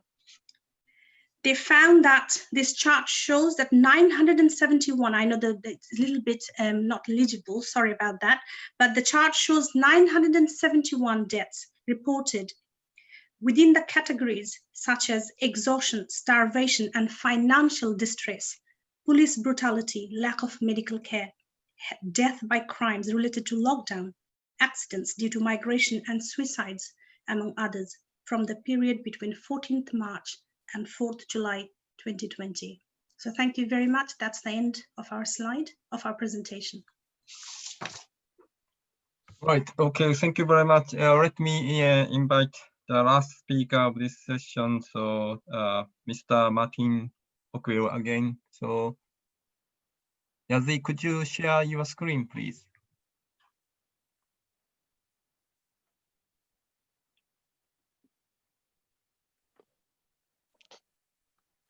Yes, now, thank you once again for giving me the opportunity to talk to you. Well, my name is Martin Okwir. I work in BRAC, Uganda, in Kampala. So as you see there's my presentation. So I will also be very brief now to proceed with the presentation. This is what we do in BRAC, Uganda. We support the vulnerable community because I'm going to give the experience, the graduated approach for resilience building to multiple risk, example of sustainable practices from BRAC International, BRAC Uganda. So these are the type of community that we support. 90% are women. These are vulnerable groups that we always support to ensure that at least the women they are graduated from the extreme poverty level that where they are, but at least they come up, we graduate them, and they become sustainable in the community that they're living in. The next slide, please. Are you hearing me? Hello? Yes, next slide. Okay, that is the map there is small, but it's the area where BRAC is operating. Literally, we are operating all over Uganda, all the districts in Uganda. This is where we are operating. So you can see we have both the BRAC Bank and the BRAC NGO. So we are working all in all the area you're seeing in the map that you're seeing there. The next slide, please. So that's where we are working in Uganda. The next slide. So when you look at the geographical location of BRAC in the operation, we have over, now we have 90 to 100 field offices, branches in 123, that is 90% within the district in Uganda. Then we have a country office that is at the head office for the bank, then also have for the NGO. Then we have 8 regional offices for BRAC Uganda. Then we have 2 training resource centers that support the operations, especially in all the activities that is being done in BRAC Uganda. So these are the things that the areas, the locations, and the offices. The next slide, please. So when we're looking at the graduation approach in terms of looking at the building the resilience of community, we have borrowed this, it's a BRAC model, but we're also looking at that is a sustainable model that can be replicated at the community, can be replicated in any other countries, but it's also is in line with the sustainable development goal. So when we look at the graduated approach for Uganda, or for BRAC Uganda, we look at a strategic operational framework which represent BRAC vision approaches to graduations. So this is it is in line with what BRAC does, whether BRAC Uganda, BRAC Tanzania, BRAC Liberia, all is the same. We do the same graduation approach. That is very unique. Then we look at that BRAC also recognizes the critical role the graduation approach plays in furthering and accelerating progress around poverty eradication, food security, nutrition, poverty eradication, food security, and agricultural development. All these are embedded to ensure that the lives of the vulnerable community are strengthened so that they have a much better resilience in peace building sustainable within their community. The next slide, please.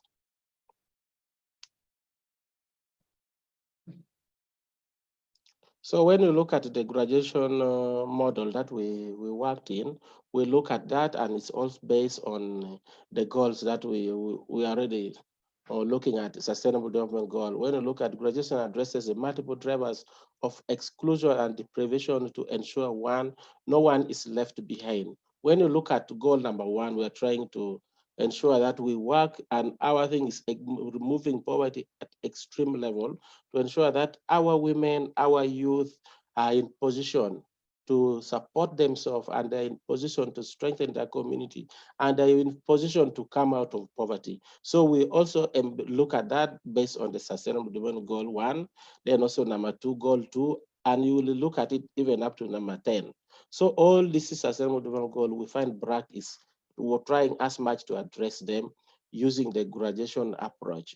And in this way, we look at vision, also in Uganda Vision 2040. We believe by this, we are going to work closely with the government, closely with the community, and also closely with the Sustainable Development Goals. So all these are embedded to ensure that we improve on the life of our community, on the women, especially in areas that we are looking at.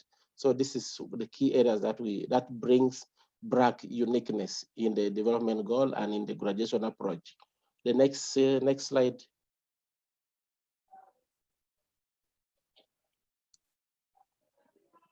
Next slide.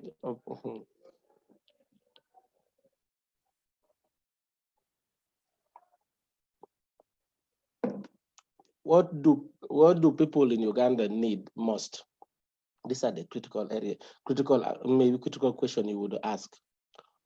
In Uganda and in the area that we are working in, we are looking at many areas that we look at as a way of improving on our people. So BRAC Uganda look at emergency preparedness. We also look at agriculture, food security, and livelihood.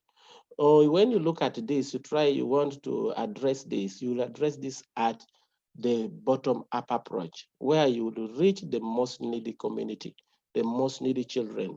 So these are activities that we are doing. We are doing livelihood intervention using the graduation approach. That has been very unique.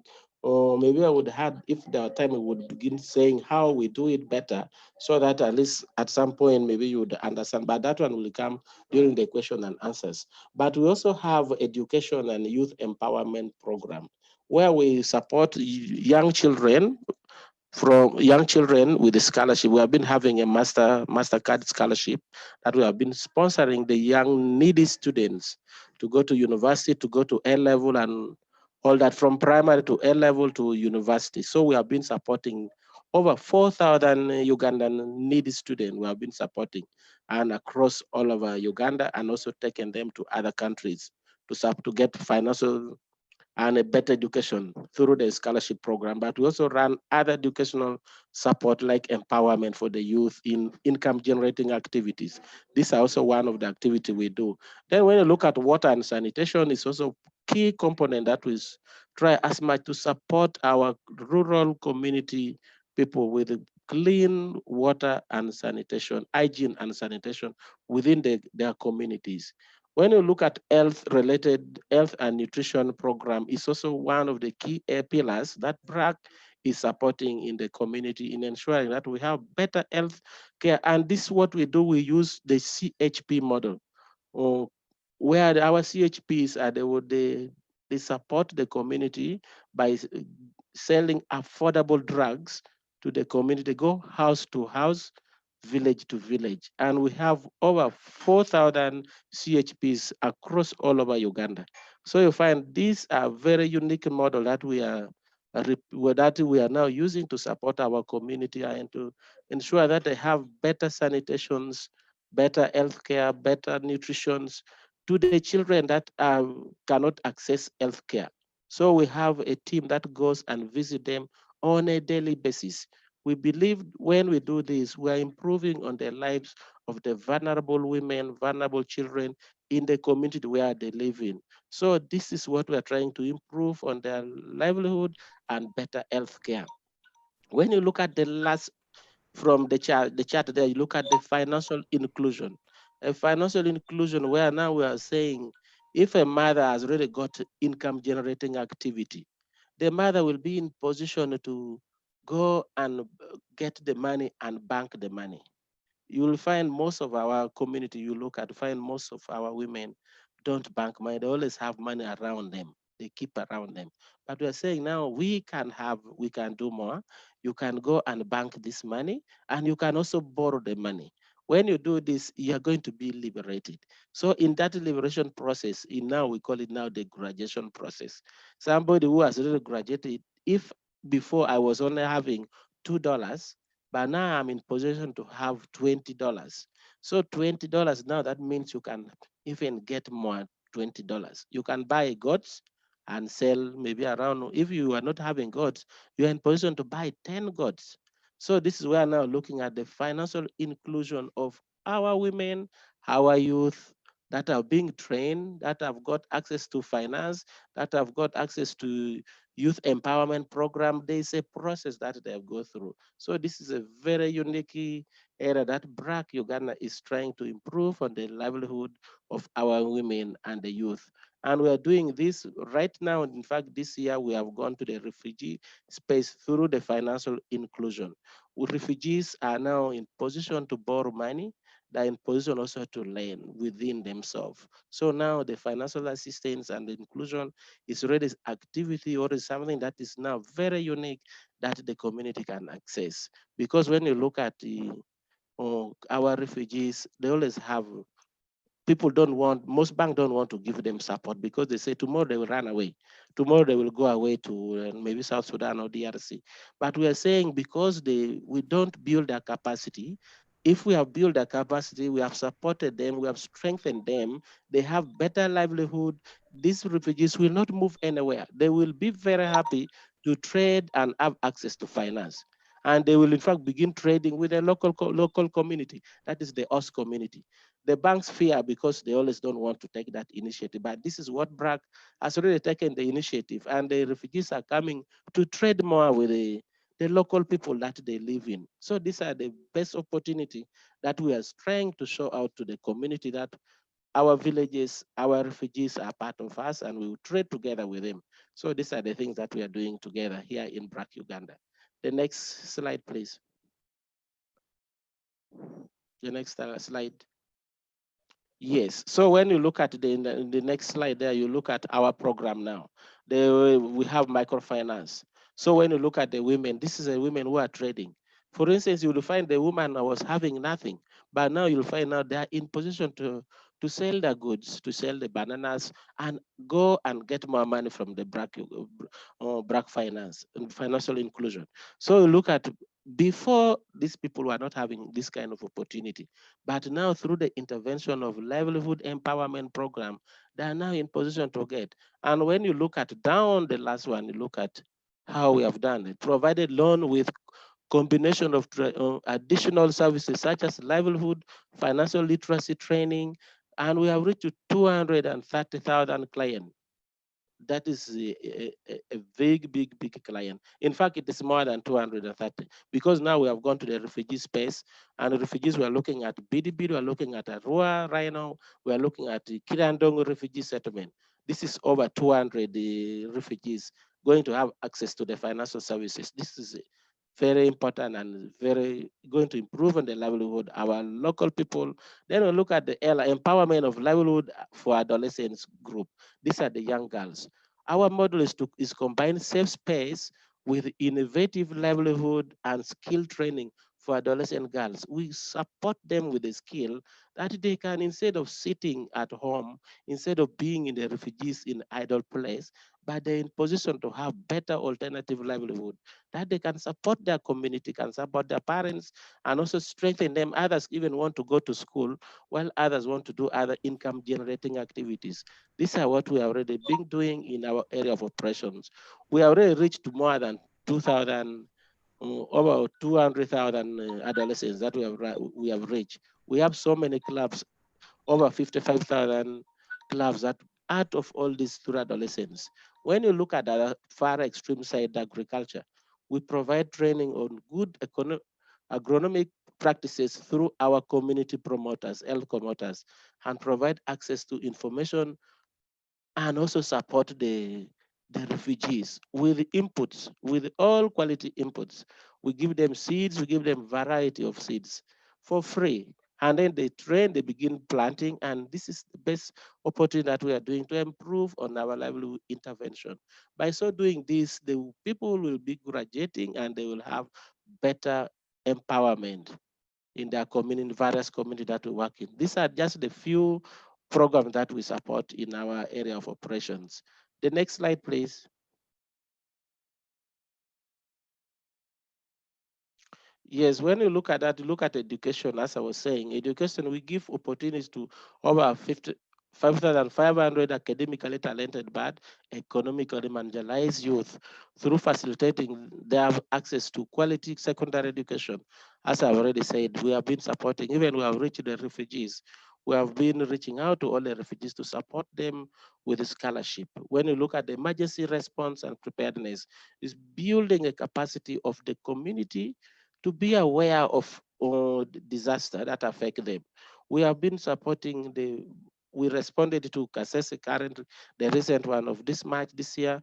We have been in Arua, also responding in the refugee settlement, also in the Bududa, the Eastern Uganda, where there's been a lot of landslide always occurring. We have been supporting the youth, the women within all these areas. First of all, building the preparedness. Second, also developing standard operation procedures for the districts that is bothering this area so that they are able to learn and detect, and so that they can prevent a disaster when the disasters occur in the areas. We have been working closely with the university, that is Makerere, and also with the Red Cross to ensure that our work is always supported by the big institutions that can really be there and will always build and empower the community.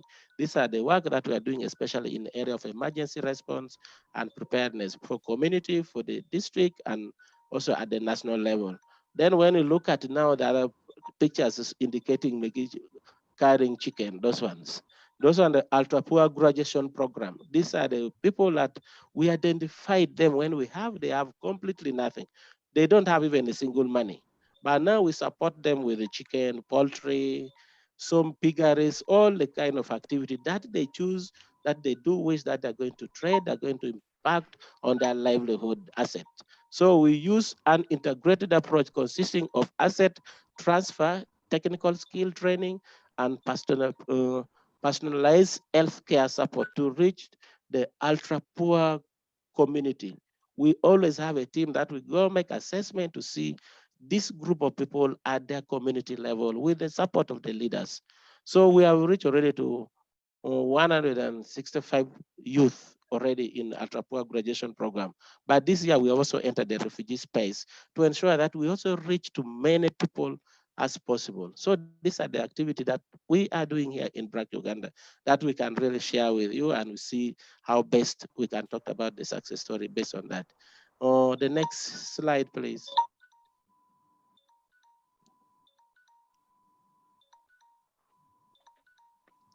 Mr. Okuyo, I'm afraid to say that please. The time.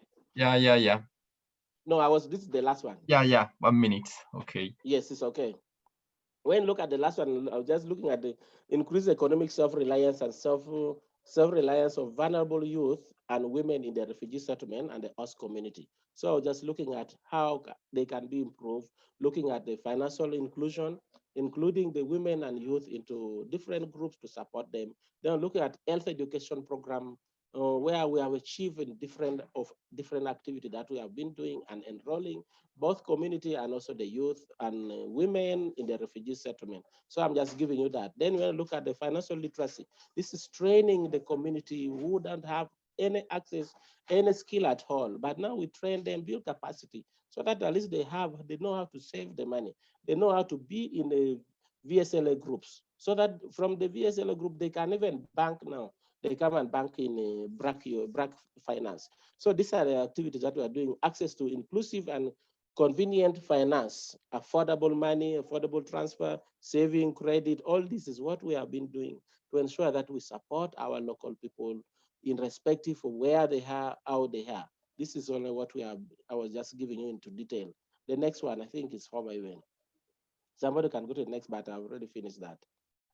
Yes, so I was only looking at the way forward on the best practices, how we can work together in the financial inclusion with Uganda, BRAC, Uganda, promotion of innovative information like transfer technology. These are the things that we can do. Even in the disaster preparedness, we need to have a better technology, even at our community level, for the people to detect, for people to be in position to call one another in case there's a big problem. But these are the things that we are doing in BRAC Uganda. I think that is the end of my slide. Thank you so much.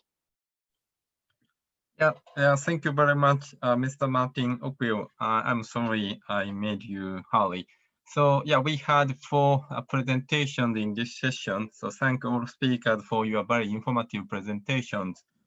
Yes, so let me pass my challenging role to Dr. Yazid Bamtaze. Thank you very much. Yeah, thank you, Hidayuki, for steering that session. Good morning, good afternoon, good evening, ladies and gentlemen. I'm called Yazid Bamtaze, the chair for this session. I'm working as associate professor at Makerere University, Uganda. It's a pleasure to have you this evening. I realize that time has gone, but we'll try to see what to do in order to manage this with respect to what was spoken at the beginning. Thank you for your patience. We don't take you for granted. For this session, we have 5 eminent speakers who are going to talk to us, but there are 4 sessions, meaning that one of the sessions is shared. And we will start by with Dr. Idris Eram, who is an eminent scholar, 20 years of active research. He is currently associate professor at Rabdan Academy. He is chairman, Department of Geography and Environmental Studies, Chittagong University. Dr. Idris, you are welcome to talk to us this evening, this afternoon, this morning.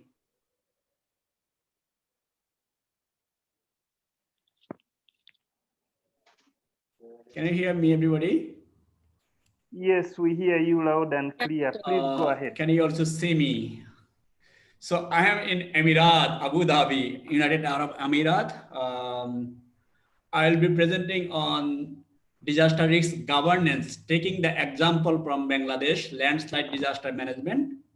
I have done this research 1.5 years back when Professor Nivedita was the mentor. I was a postdoctoral fellow with the Leicester University.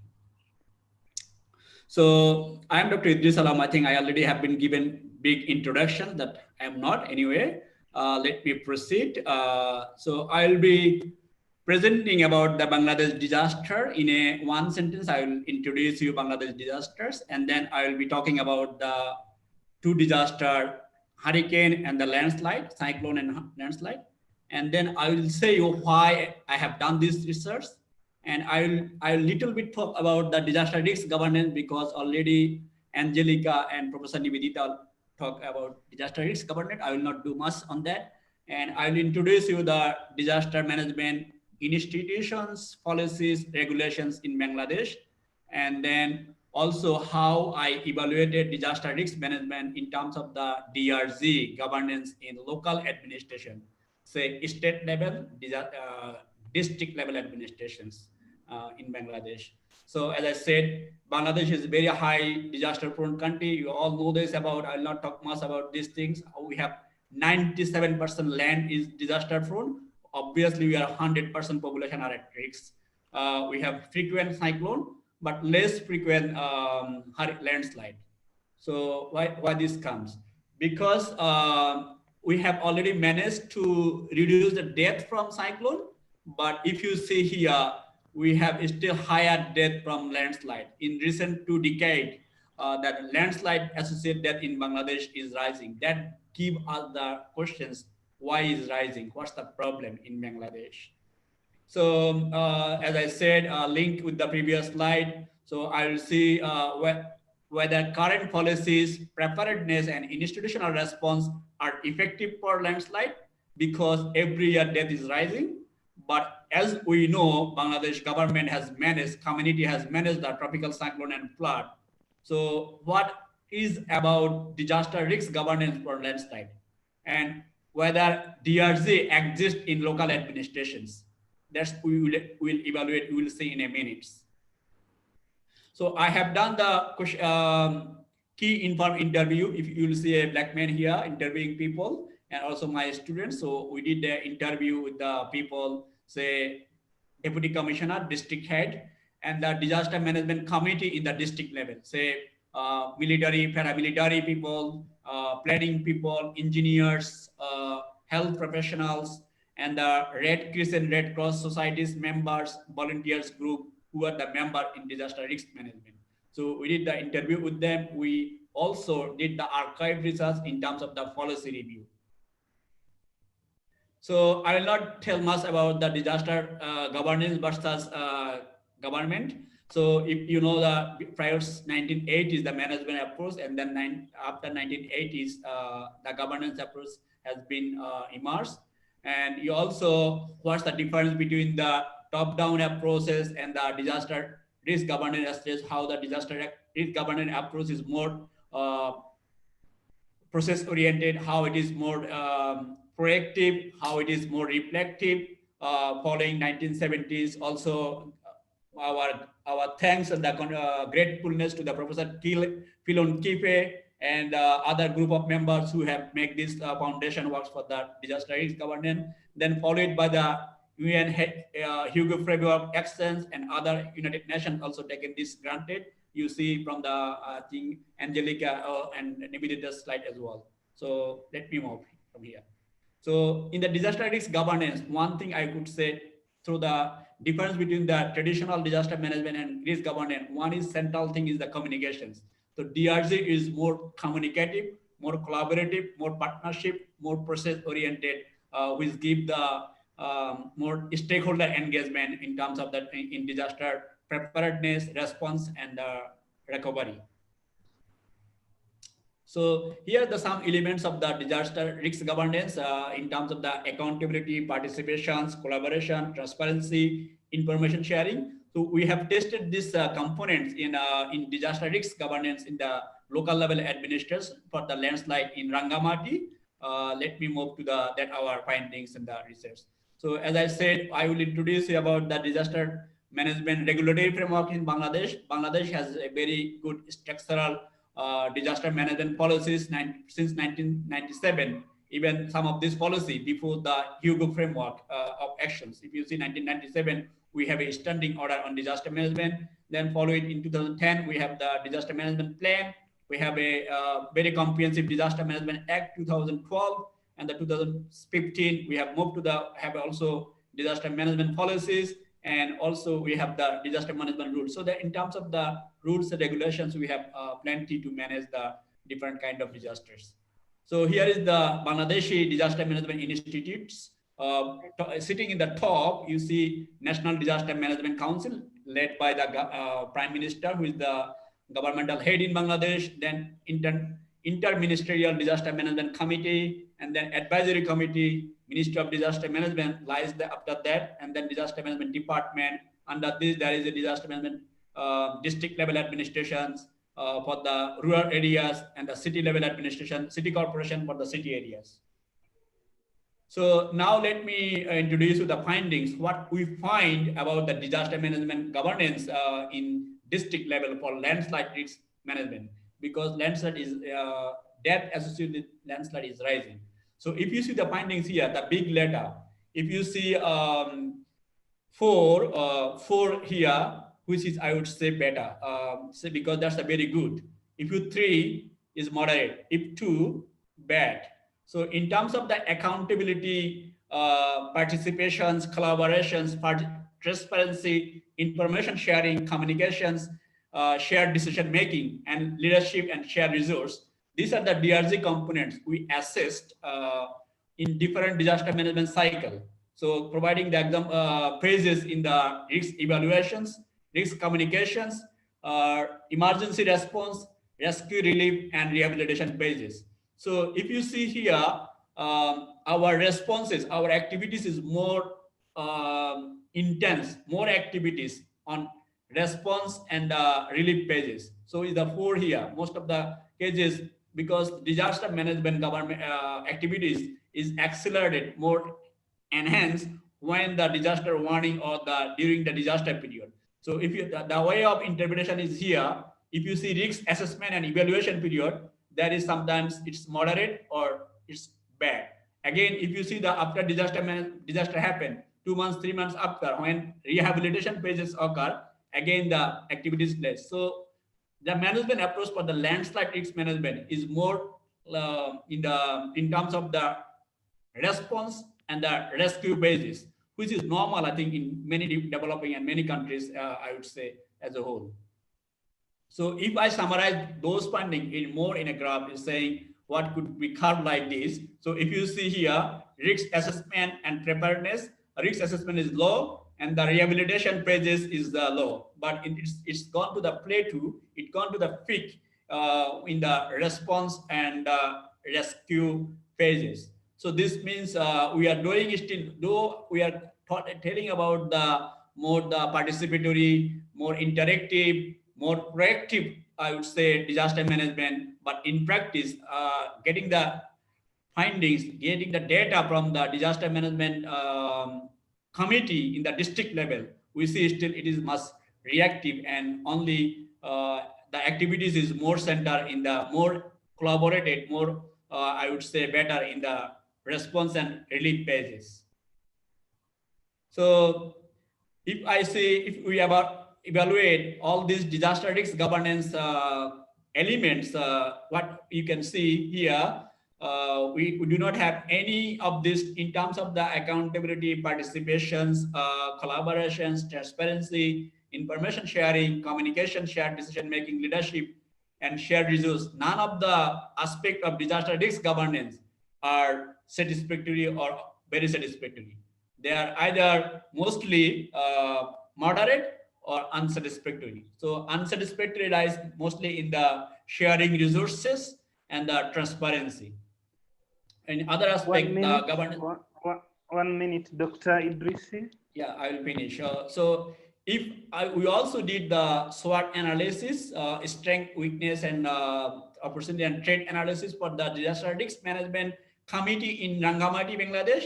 So if you see here, left side is the institution, district administrations, city administrations, another elected governance bodies, fire service, engineering department, police department, health department. See what is their weakness, what is their strength, what is their weakness, what is their opportunity and threat. Giving the one example, I will explain here only the district administration. He is the boss of the disaster management in local level, in the district level. So they have the capacity and authority power, but they lack a permanent official because the DC, the deputy head of these administrations, is a temporary positions, and they have the opportunity of center of communication of the all government agencies. But as I said, the operation style changes from moving one person to another person, risk management head personnel. So that's the main thread in the administrative, in the disaster management, in the district administration. There's some more, may not be go for each of these. So we have made some concrete suggestions, how and what can be done to handle disaster management in district level for landslide. So we are saying about the capacity building for the local level, police, hospitals, army, and fire service official. We're also saying the long-term planning we require, because as we see, it only short-time basis, the planning and the actions. So we need the long-time planning to make the more disaster resilient settlement and to make people more resilient. We also need required permanent disaster risk reduction officials in the hill districts, because landslide occur in the hill districts. We have to have a different understanding of the vulnerability and the geographic condition of the hill districts, which is lacking at the moment. We also see there is the opportunity to provide training for youth volunteers, etc. We also see there is a lack of coordinations, collaborations, cooperations in disaster risk management, which can be improved.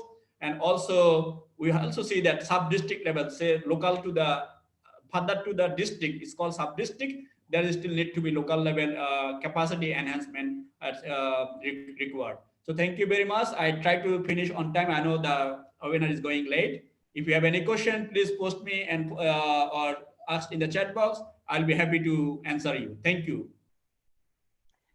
Thank you very much, Dr. Idrisi. Time is running real fast, but we will now move from, we've listened to presentations from Asia, Africa. It's now time to move to the Caribbean. And I have two speakers for that. We have Mr. Clark and Mr. Daniel Mendes. If you are there, kindly take to the floor and speak to us.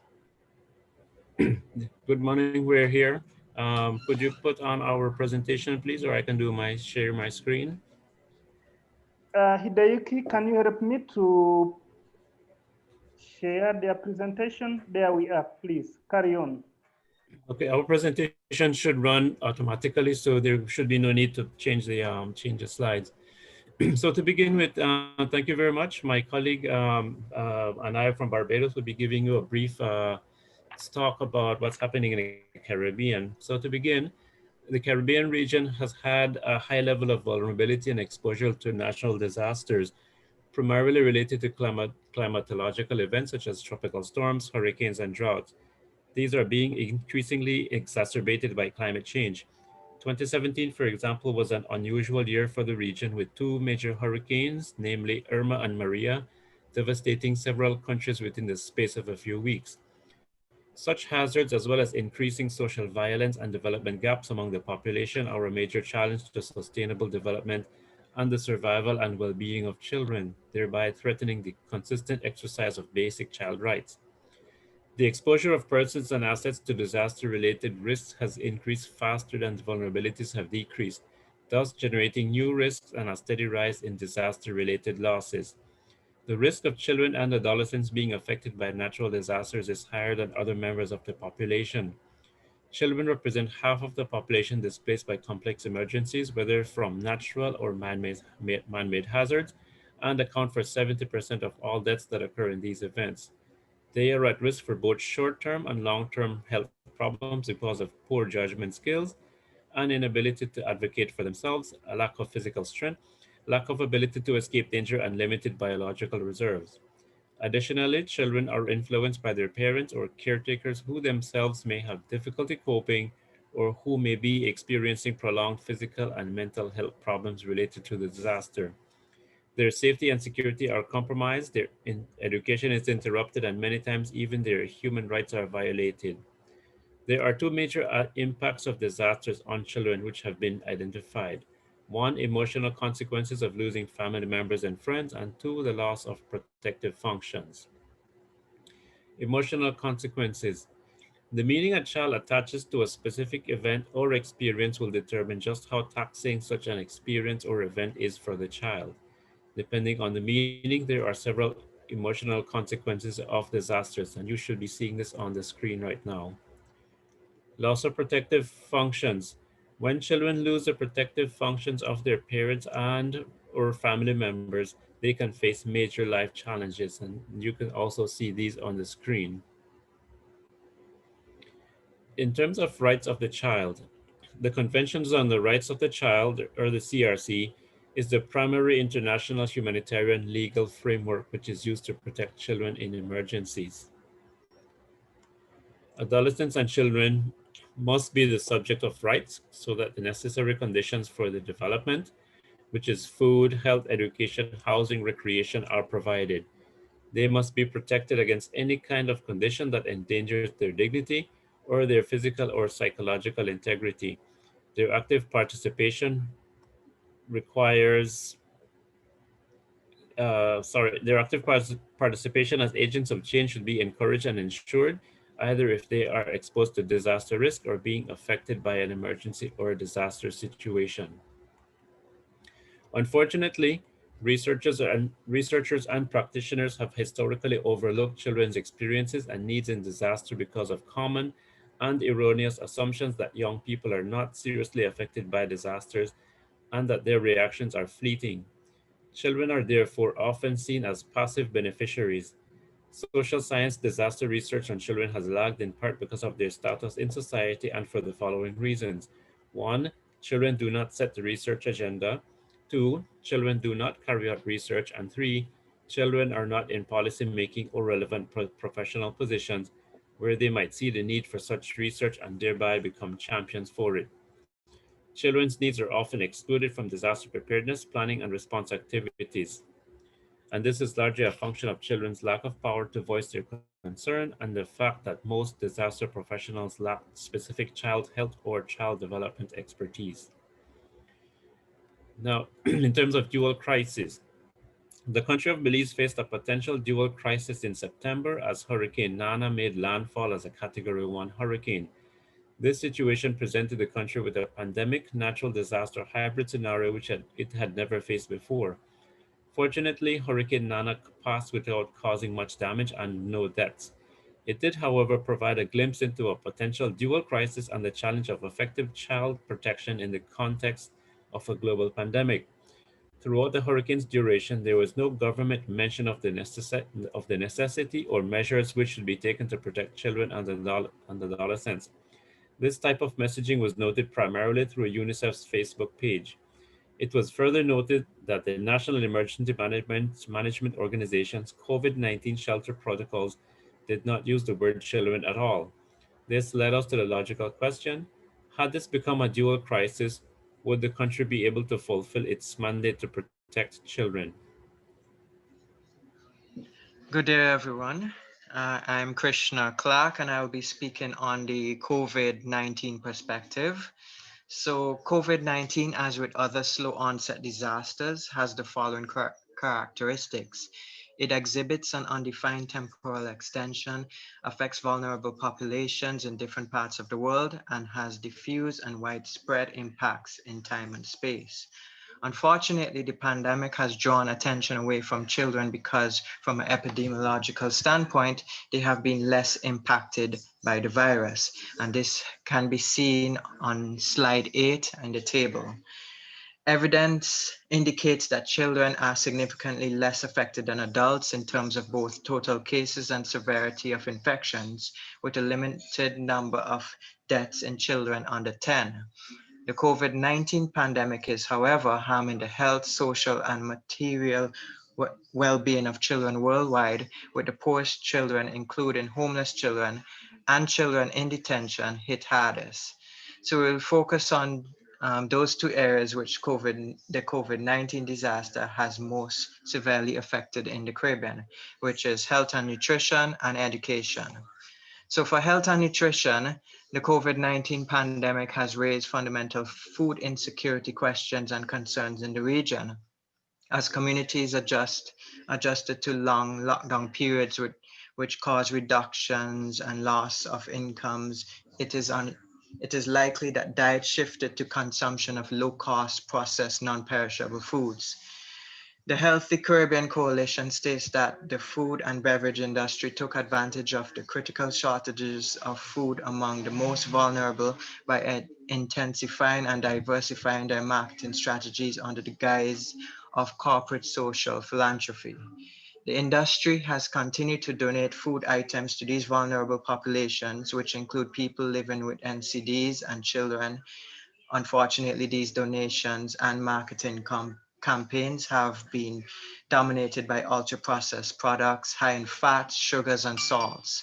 The NCD Alliance presents similar findings, suggesting that pushing these products onto consumers further exacerbates the public health crisis by fueling increases in chronic non-communicable health conditions. Poor access to nutrient-rich fruits and vegetables, coupled with overconsumption of energy-dense, nutrient-poor fast foods and ultra-processed foods, is likely to exacerbate an already urgent situation in the Caribbean region, where one in 3 children are obese or overweight, and up to 2/3 of adults are overweight or obese. Now, for education, school closures have left 7 million learners and over 90,000 teachers across 23 countries and territories in the Caribbean sub-region grappling with new reality of distance learning. This type of learning presents further challenges which consequently expose issues of inequality and access to resources. Children in impoverished communities are unlikely to participate in digitally supported home learning during school closures, and they are at risk of dropping out of school altogether, since their parents may not be able to afford school fees when school some children due to internet no access.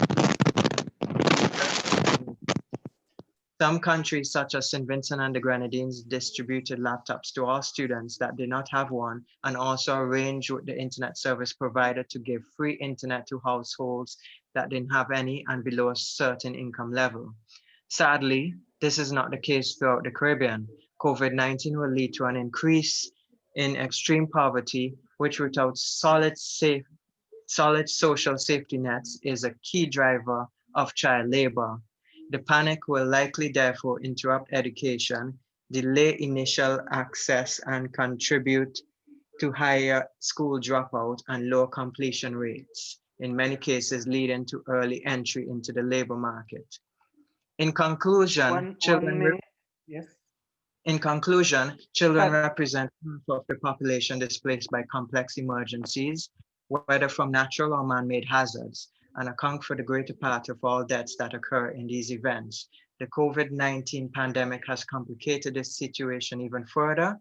It has drawn attention away from children because they have been less impacted by the virus and are significantly less affected than adults in terms of both total cases, severity of infections, and deaths. The COVID-19 pandemic is harming the health, social, and material well-being of children worldwide, with the poorest children hit hardest. The Caribbean as a region at high risk of hurricanes continues to be impacted, and the constant threat of a dual crisis looms until the end of the hurricane season. Thank you very much. That is our presentation on the dual crisis. Well delivered, Daniel and Clark. Thank you very much. Once again, I want to encourage the participants that if you have questions, please use the chat window for the presenters, and we'll be able to pick some of them at the end of the session. At this point in time, I want now to invite the next speaker, Mr. Steve Gorovinsky, who is an international development consultant specializing in development and change with experience spanning over 40 years. He's going within the UN system. Is going to speak to us about experiences again from India. Mr. Steve, you have the floor. Thank you, Yazidi. And thank you, Vidita. Can people hear me? I don't see my picture there. Yes, we can hear you loud and clear. Okay, good. So thank you for inviting me to present today, to give me, Nabadita has given me another chance to talk about my favorite subject, which is making solution sharing among professionals happen. It's my passion because I believe that professionals could be a lot more effective at solving the world's problems if they helped each other out.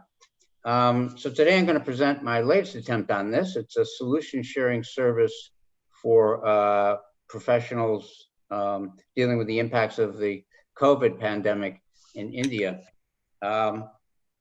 First, some background. I've been working on solution sharing, among other things, with the United Nations since before the web was invented.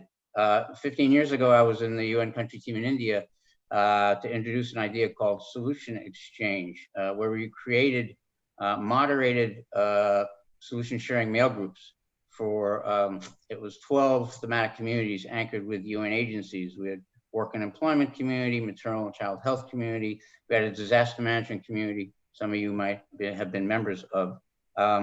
Over the 4 years I was there, we had between 2,000 and 4,000 subscribers in each of these communities. And we had 8,000 of them offering advice to 600 queries from their members, from their colleagues. So last March, when COVID happened, I got the call from my old team members to set something up for people involved in COVID. We were 5 volunteers, and nobody's gotten paid for any of this. And we put it together in a few months, and we launched it in July, just a few months back. Now, the first thing to figure out when you set these up is who is the community? Who would find what someone else knew about a topic interesting enough to want to apply it in their own situation? So we went with 2 parameters on that. One of them is purpose. Basically, everyone working towards the same goal should be continuously talking with each other. And 2 is perspectives. All the perspectives on an issue need to be represented, because if you don't have all the perspectives around the table, you're not going to get the right answer. So here's what we ended up with. Put the next slide on, please. Yeah, okay, so this is the COVID Action Community India, and their professionals. What their purpose is they're from all sectors and organizations engaged in addressing the various consequences of the COVID-19 pandemic in India. They're dealing with health, with livelihoods, and other impacts in India of the pandemic.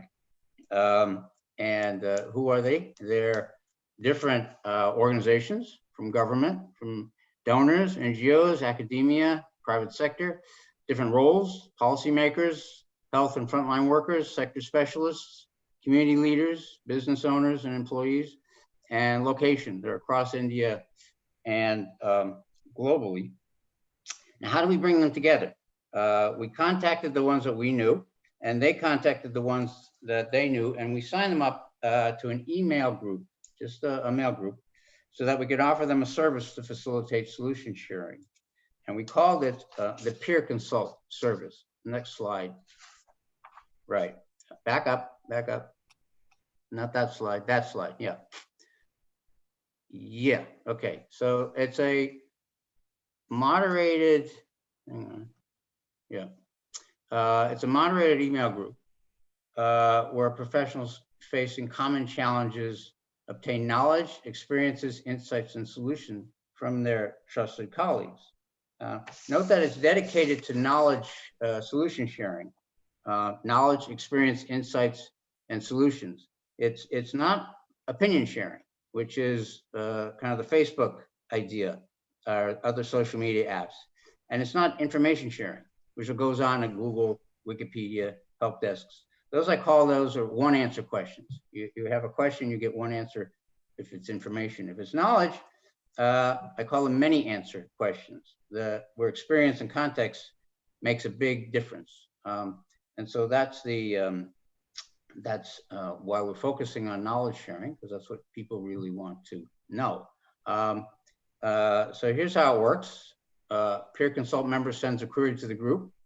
Other members respond up to a given reply by date, and the thread is compiled, summarized, posted, and indexed. And you get a quick, comprehensive, and actionable way forward. So let me take you through an exercise that we just wrapped up a few weeks back. So next slide, please. So this is a question that came from Manu Gupta, who is the founder of SEEDS, which is an NGO that works on protecting lives and livelihoods of people exposed to disasters and living in disaster prone areas. And he asked the community, he recognized that states need to update their disaster protocols to account for COVID. You can see what happens when a disaster strikes during a pandemic. So he asked the communities for experiences and good practices to apply. Now, at present, we have 150 people in our mail group. And you can see how it works. You send it to a facilitation team. They moderate the responses there. So that went out August 15th. Next slide. Okay, next we got messages, emails came back from 13 different people. There's an example of one down there from Mohammed Asfal. Some of them were, a lot of them were informative about what happened during the recent cyclone in the Bay of Bengal, Amphan. And some were useful insights. Ashish Biswa there mentioned the idea of they had just after Cyclone Alia, they had built large cyclone shelters. And in COVID, it would have been better if they had more smaller dispersed shelters. So that would have been an idea now to have a look at for the next time. And some sent in reference documents. We had lots of articles. We had research papers. We had guidelines from states and other countries. I sent in what was going on in Louisiana and the hurricane there. And then next slide. So then we wrapped it up with a consultation and issued a consolidated reply. And there is a little highlight of the headings of the consolidated reply. It's actually about 18 pages long. There's a link you can see at the end. So you have the query, what happens when a disaster strikes during a pandemic? Then you have the responses. Then you have the summary, which we write up. It's usually about a page and a half of the key findings that you were looking for. And then we tease out the experiences, comparative experiences of what happened that people wrote about, and the related resources. If you mentioned something to read, somebody to talk to, an expert, an organization that is working on it, technologies are applied to it, different resources that you might want to follow up when you face an example like this. And then we put the responses in full, and that's what we wrap up. So how did it turn out? Well, I talked to Mano last week, and he said the exercise was very valuable. He could use the stories to help make the case with states for new protocols. And he had new resources and contacts to refer to when preparing these guidelines. So next slide, the last slide, thank you. We're just finishing up 3 months of operation, the service. That was the fourth query, and we're on our fifth query. And we're still volunteers, and we have 180 members, as I mentioned. But imagine, go back to Solution Exchange. We had 2,000 or 4,000 members on these things. Imagine what we could learn if we had 2,000 or 6,000 members. More people is more knowledge, more things that could be shared. and it would be much richer with more people. Now imagine a global network, global knowledge sharing for, say, disaster management professionals across the world. This is what Nabedita knows. I've been hoping the Avoidable Deaths Network could pick up if we had some resources for it. You know, if you think about it, the chances are that the problems that you're facing in your work, whether you're in the field or if you're a government minister looking for governance on disaster risk, they've also been faced by somebody somewhere else. And chances are that their solutions would be of interest to you if you could find them somewhere in the world. And with Peer Consult, now you can. So I'm going to leave it there. There's a website. You can see what they talked about in the consolidated reply on the link. And it's 10 minutes and 20 seconds according to my watch. Okay. Yes, many thanks. Well delivered practical issues, Steve. We appreciate that very much. We will now move to the last presentation of my session, and we will stay in India. Examples,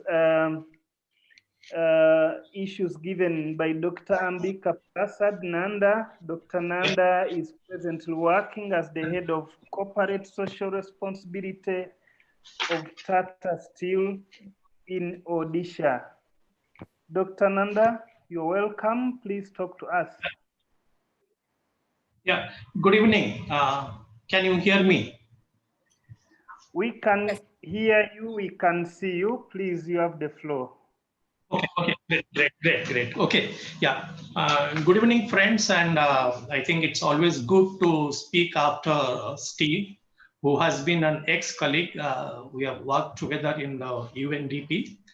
And before I start my presentation, I would like to place on, before everyone, like today we are able to survive, discuss about all this good work done by the humanitarians all over the world, because despite all odds, they have sacrificed their lives for the betterment of the human society. I think at the very beginning, I would like to express my deep sense of gratitude to all the aid workers who have lost their lives and their family members who have stood beside them while we are discussing about this disaster risk reduction program. Friends, I come from a place like Odisha, that's in India, across the Bay of Bengal, which experiences cyclone every year. So currently I work with Tata Steel as the head of the organization, where my the chief executive, who always says the purpose of business is not just to create money or profit, but to create higher values in life. So that's where we engage with the community. So I am with Tata Steel for the last 5 years.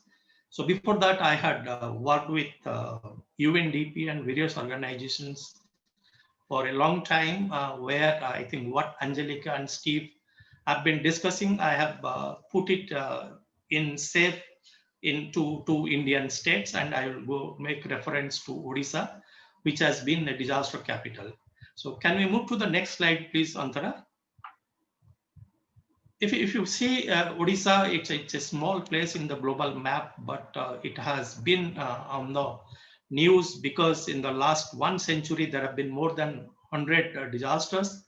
It would be either cyclone, drought, flood, or sometimes a deadly cocktail of all these 3. And 1999 super cyclone in the recent history, which had the experience of wind speed beyond 250 kilometers. And we lost more than 10,000 lives, which actually made all of us to think differently. And with that collective consciousness, we were able to bring change, what today Odisha is offering to the entire human society. Next slide, please. If you have a look at this presentation, this particular slide, it talks about the collective consciousness and response to the human suffering in a very collective way.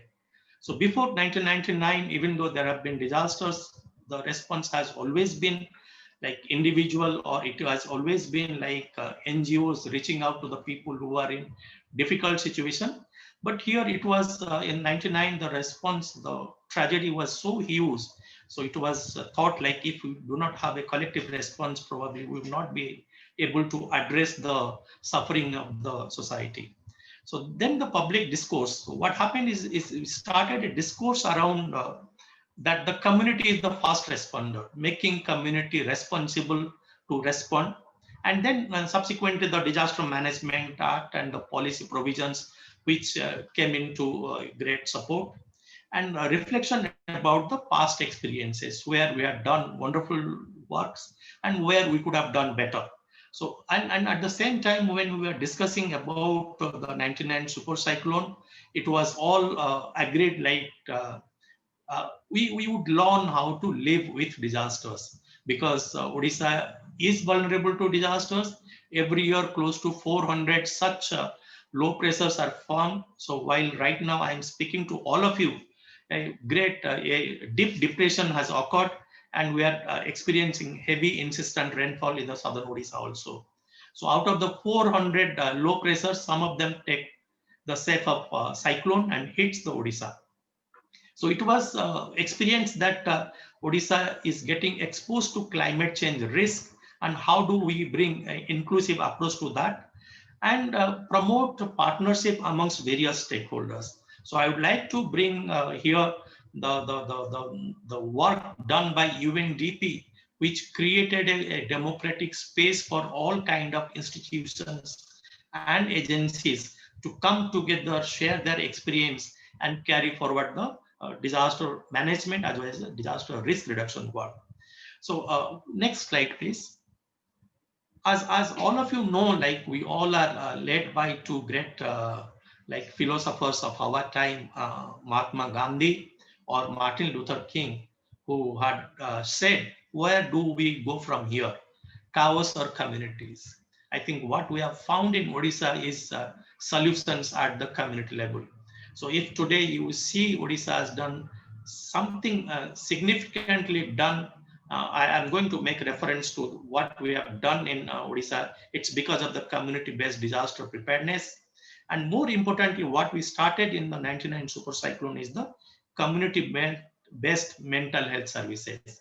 When the individual was in a critical situation, in a mental crisis, the communities came forward, which doesn't hold good only for the disaster like calamities, or it also holds good for the epidemics. And the decentralization of power, building the capacity of the panchayat. I think Amtara was making a presentation about that. The lowest form of governance in Indian structure is the panchayat. And there has been quite a few decentralization and capacity building at the panchayat, so that the decisions can be taken at the panchayat level. And then the focus on disaster response to disaster risk reduction, and training and capacity building of the institutions. And a huge program was carried out by UNDP when I was leading the UNDP program, head of UNDP for Odisha and Jharkhand. It's the community-based disaster plan.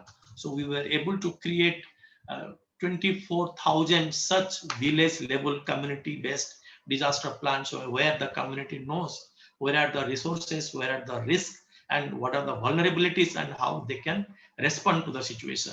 So these are all the transformative action which UNDP brought to the attention of the state government. As Antara has rightly shared, it's a federal system of governance, and based on that, the government of Odisha took it forward. And at the same time, so can we move to the next slide, please? All depends on the leadership. While we were building the capacity of the communities, institutions, and everything, and in 2013, when another Category 4 cyclone, Phylline, was about to hit, so then the Honorable Chief Minister of Odisha calls a meeting of the disaster governance, the OSDM, Odisha State Disaster Management Authority, and all of us together. And he had only one sentence to all of us. He said, I treat Odisha as my family, and let there be zero casualty at any cost. And that became the mission statement of the government of Odisha, not only the government of Odisha, the state of Odisha, the people, the communities, the institutions, everybody came forward and put their best. I think Nivedita at that time was a researcher, and she was doing her research work in Odisha, and she can stand testimony to that, the translation of that mission statement into action at all levels. And in 2013, government of Odisha was appreciated by the United Nations because of the zero casualty. There was hardly any casualty. And the governance took a complete transformation from a responsive governance system to a compassionate governance. And if you see from 2013 onwards, even during the COVID current situation also, the state government and the governance structure has adequately delegated responsibility and build the capacities of the panchayat, who are given the power of district collectors so that they can respond. They can immediately call the attention of all the policymakers and the executive to respond to the situation. And this 1999 to 2013, the journey was transformational.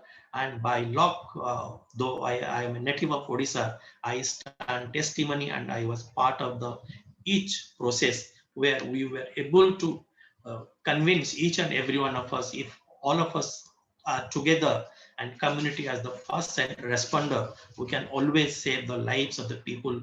What is the mission statement of ADN also. So next slide, please, Antara. So new vistas of opportunities. It's not that Odisha alone has done a tremendous job in saving the lives. So there must have been many such countries. I think Angelica was showing a list of many countries from the southern side who have done it, because in South-South cooperation, we can always bring on board the learnings from the southern countries who have saved lives and come up with community-based disaster preparedness. Then similarly, analysis of risk, vulnerabilities, capacities, and inclusion of appropriate technology, and addressing the issue of digital divide. And now we have experienced how digital world has been beneficial to all of us during this COVID response situation. Next slide, please. I'll finish in another 2-3 minutes time. The challenges is, I think, even though we are able to save the lives, it's very important that we build infrastructure, whereas physical, social, financial, environment, and most importantly, the emotional. So when we have none to stand next to us, if you have our community members, so then we can always have a smile and go back to the normalcy. And promote quick economic recovery by strengthening climate resilient livelihood programs. Only saving lives would not be sufficient. We need to save the lives of the people, livelihood of the people, so that they have a dignified living. And both sharing of risk, both financial as well as emotional, by building partnerships.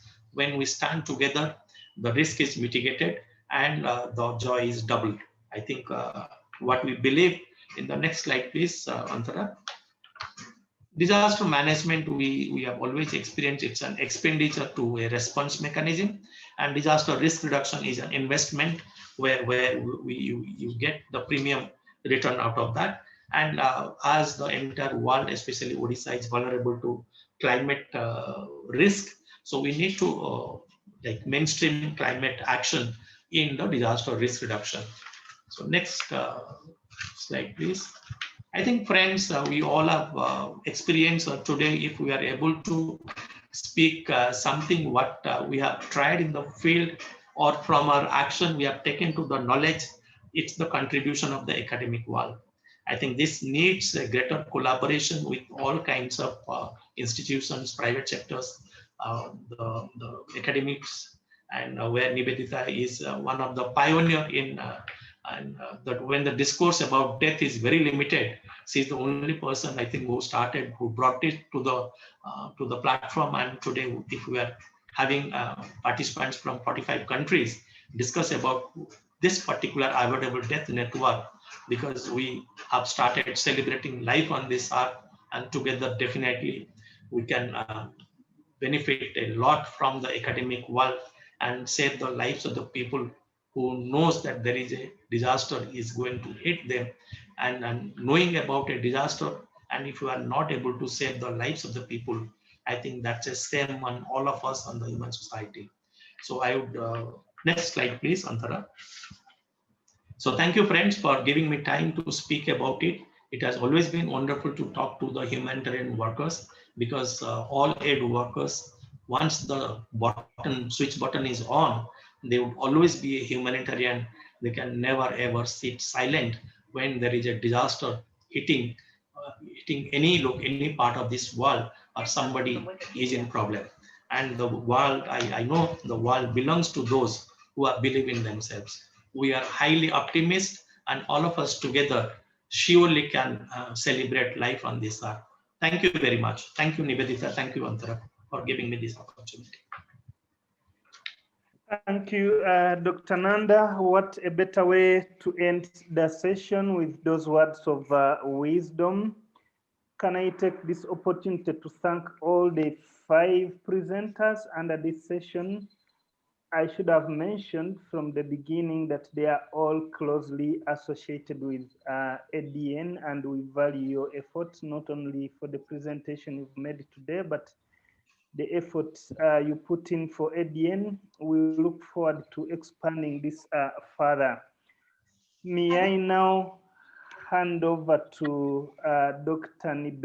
Nibedita to moderate, share, and guide us for the last session of this afternoon, of this evening. Nibedita. Thank you very much, Yazid.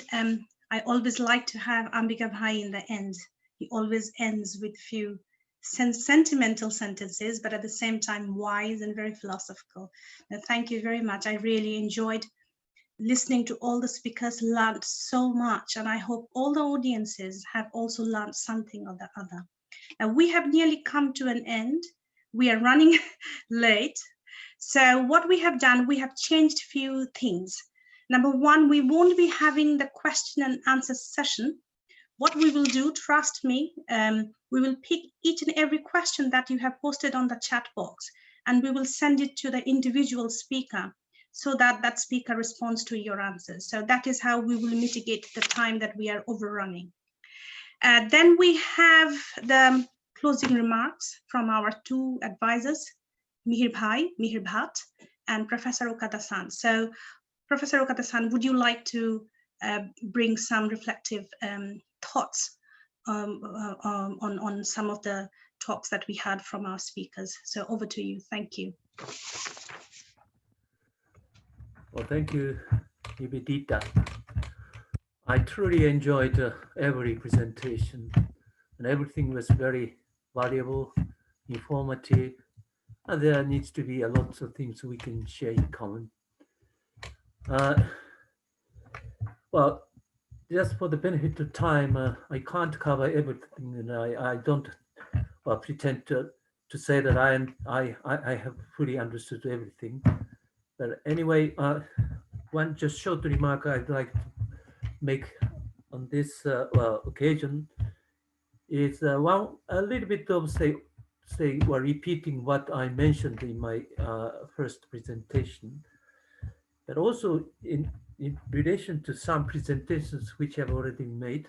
For instance, Ms. Angelica Pranit's progress and challenges in risk governance data.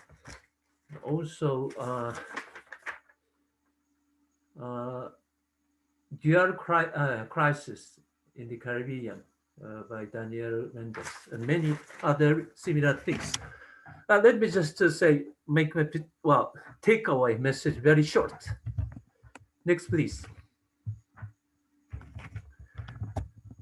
One message is that I repeat that it might be nice if we have some common perspective, in a way how we could be a little more common and also integrative in combining different types of natural disasters and non-natural disasters together as a framework to discuss how we can be more adaptive in enhancing our coping capacity given some certain community. And you need to have a long lasting, so say decade-long observation. You also need to stay there and also work together with many other persons, different disciplinary people. So anyway, sort of say different types of disasters and non-disasters and social dynamics you can think of as persistent disruptive stresses, which are hitting any community over a long period of time. And this time, so two different things, or three different things combined, for instance, say coronavirus issues and health issues, and children's, poverty issues, education issues, so all kinds of things are say, getting together. Next, please. Another perspective I'd like to bring up is what we call a pagoda model. This pagoda model explains, given any community, any city or town, or even one country as a land, could be regarded as sort of say 5-storied pagoda. And at the bottom, you have natural environment, and next to social environment and institutional schemes, and then civil infrastructure and the land use and built environment. On top, you have different living activities. On the top, these activities are say changing very quickly, whereas at the bottom, natural environment gets changed very slowly. So there are differences in the dynamics, the way they synchronize. But anyway, we also need to say integrate different strata of say the integrated broader sense of infrastructure or social system. And let's take a sort of say number 11, sustainable community of SDGs. And let's try to say, allocate how we can, see, different types of item. 17 items could be positioned where? There could be different ways so you can do this. It is very obvious to say just one layer of question cannot answer how we can deal with this SDG issues. It's more so wholly related. So take one particular community and in what way we can try to say relate one with another. You really need some real community where you need people and stakeholders who can talk about it. Now, it's also true that say one particular disciplinary person cannot handle everything. So you need to communicate together and work together. Okay, so anyway, what I would like to say is that we need this type of broader perspective and sort of roadmap where we can lay out where we are and in what way we miss still something. Okay, next please. Next please. So anyway, so 17 items, but they need to be more integrated when we really do some real challenges. Implementation, social implementation requires this kind of approach. Thank you very much. Thank you, Professor Okada. Mihir Bhai, please share your thoughts and takeaways. Thank you. Can you hear me clearly? Thank you. What a pleasure this has been to participate and listen to all these very exciting and rich contributions, cutting across, of course, geographic locations, but also institutional, such as UN and government and civil society, sectoral, for example, different. So it was quite difficult for me to cull out relatively brief and manageable set of things that I thought I'll share with you. So what I have done is looked at the notes that I have taken carefully, very useful, and selected from that those concepts and ideas that one are both useful for action and learning both. So that's one thing I have done. And second thing I have done is I've added, I've sort of from that pool selected those which I thought were kind of new or unusual way for us, sort of, next way for us to look at avoidable deaths per se, sort of builds on what we know so far. And third, I've built on, taken the selection based on what Okada-san so kindly informed when we started out in the beginning by mentioning adaptive and the stress that indicators that he mentioned. So taking that as a very rapid way of selecting from my notes of today's presentation, and I thought I'll go backward, that is, do the last presentation first and quickly say maybe one new thing which is actionable, researchable, or learning knowledge agenda. And both Akada-san also mentioned about co-learning. And so I've kept that in mind. It's something we can do jointly, not individually, but as a network. And that's something I'd like to very quickly present. I am fully aware we are running out of time. So Ambikaji, namaste.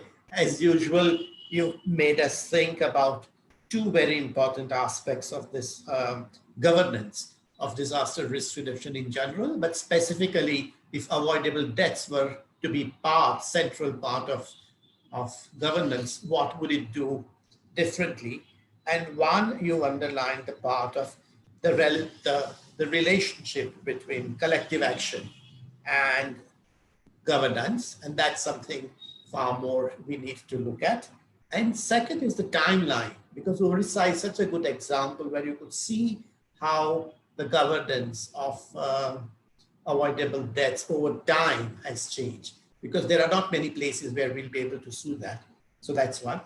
Second, going back before that, Steve, it's nice to see you again, and it was wonderful when you started the Solution Network. And I'm grateful for you to bring in a whole range of new issues, but I've just taken one from that.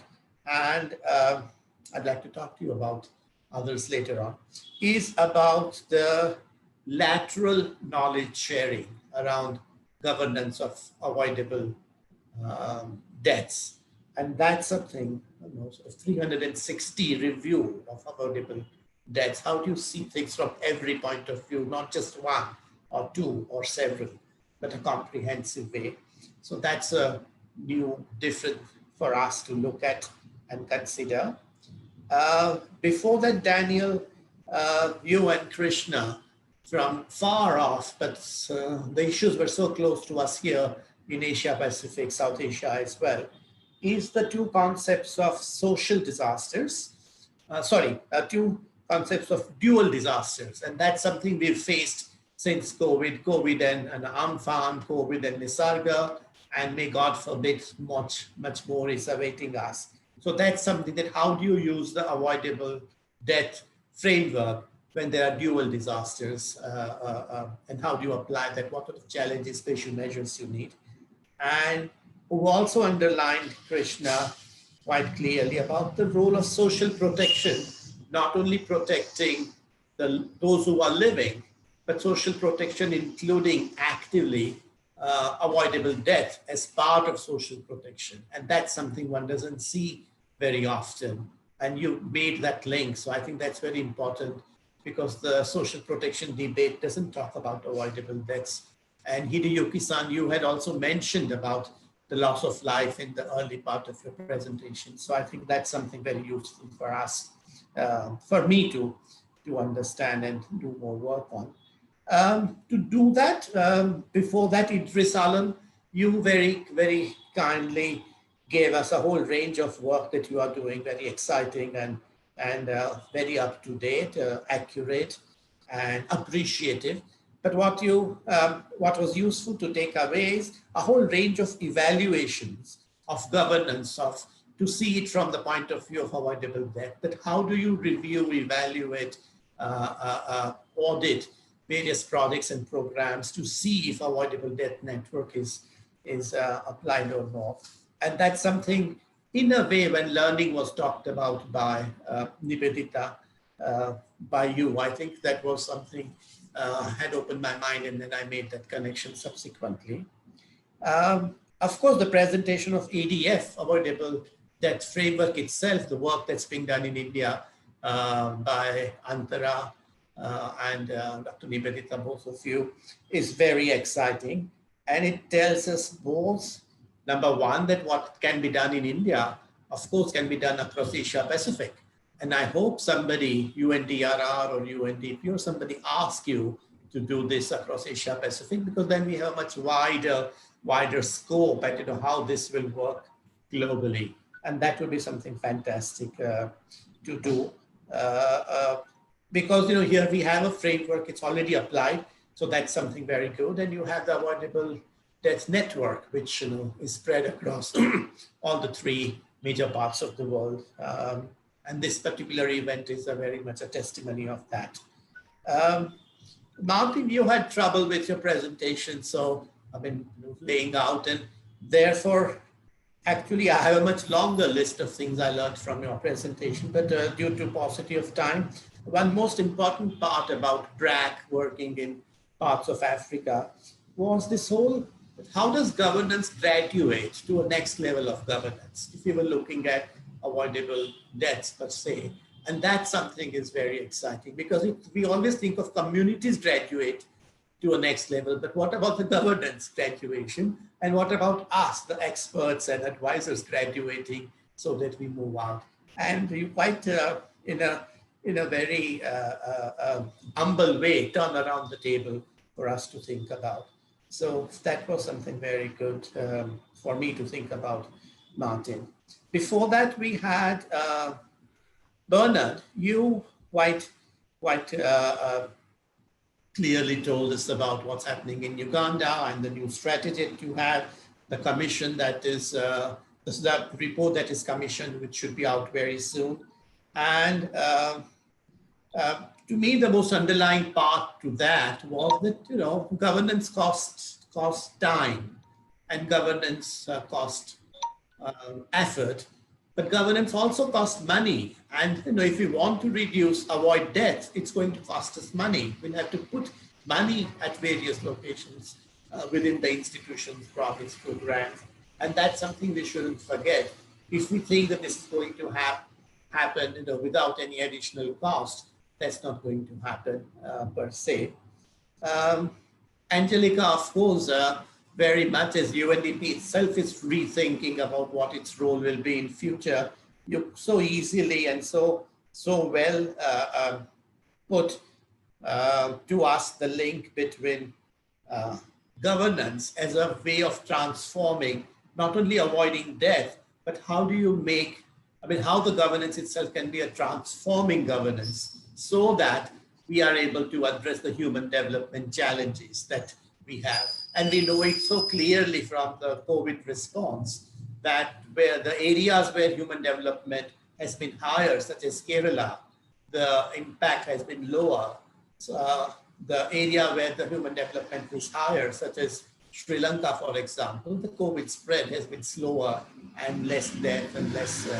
So I think that connection you made so clearly, and I think the ADF should make connection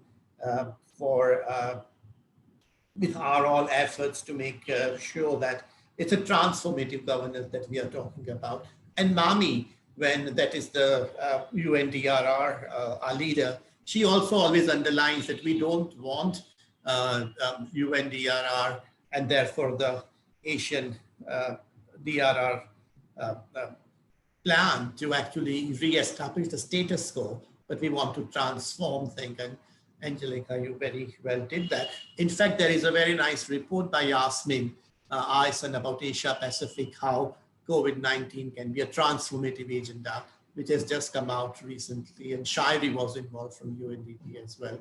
So that would be so useful to have. And Sonal Mehta, Dr. Sonal Mehta, you had such a fascinating how an institution survived this whole paralyzing impact of COVID-19.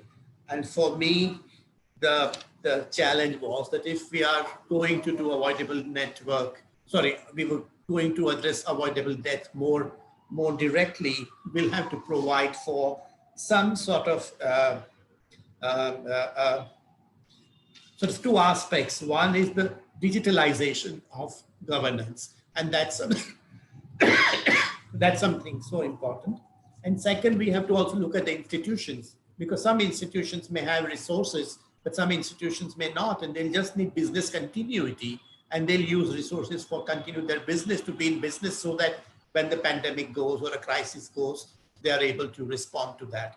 And that's something so well done. So thank you, Sonal Mehta, for that. And you've done that in a difficult part, such as Afghanistan, and a small part such as Bhutan as well. And Kai, from African Union, you raised the whole issue of avoidable death framework. How can it work at a regional level? And that's something very much that, what kind of regional governance we'll need. May it be Caribbean, may it be Pacific Islands, may it be South Asia, SAARC region, but something to do that at that level. And that's something, Kai, you very clearly responded.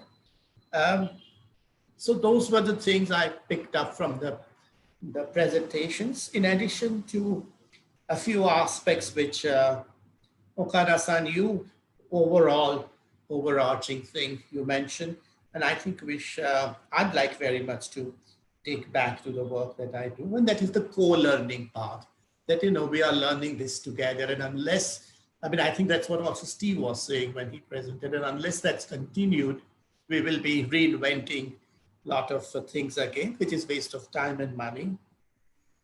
And the link between persistent disruptive stressors and the avoidable death. And you made that link, but maybe that link should be developed in different contexts and different locations, so that we are able to show that not only in one Japanese prefecture it's possible to do, but it's also possible to do in Kerala, or it's possible to do in a part of Uganda as well.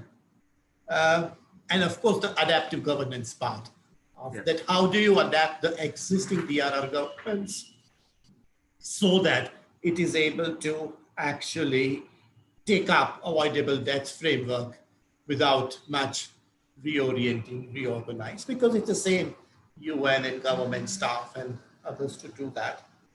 So I'm very thankful to Dr. Nivedita and Hideyuki-san, both of you, of course, Antara and Shaiza, to all of you, to bring this whole group together.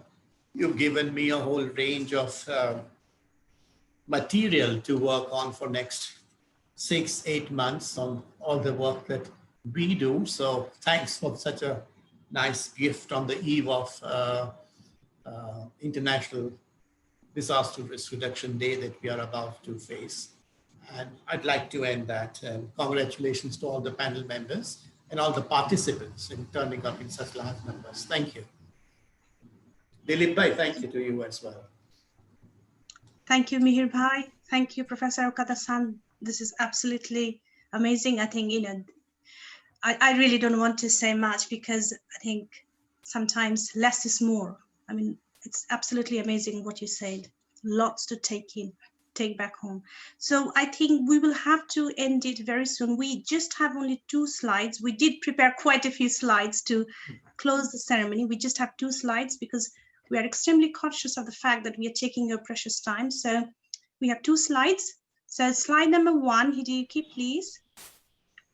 Okay, so I think I had prepared quite a few slides just to give you a little bit of an orientation about what ADN is doing at the moment and what ADN has planned for 2020 to 2030. But I think we are short of time. We'll do it some other time.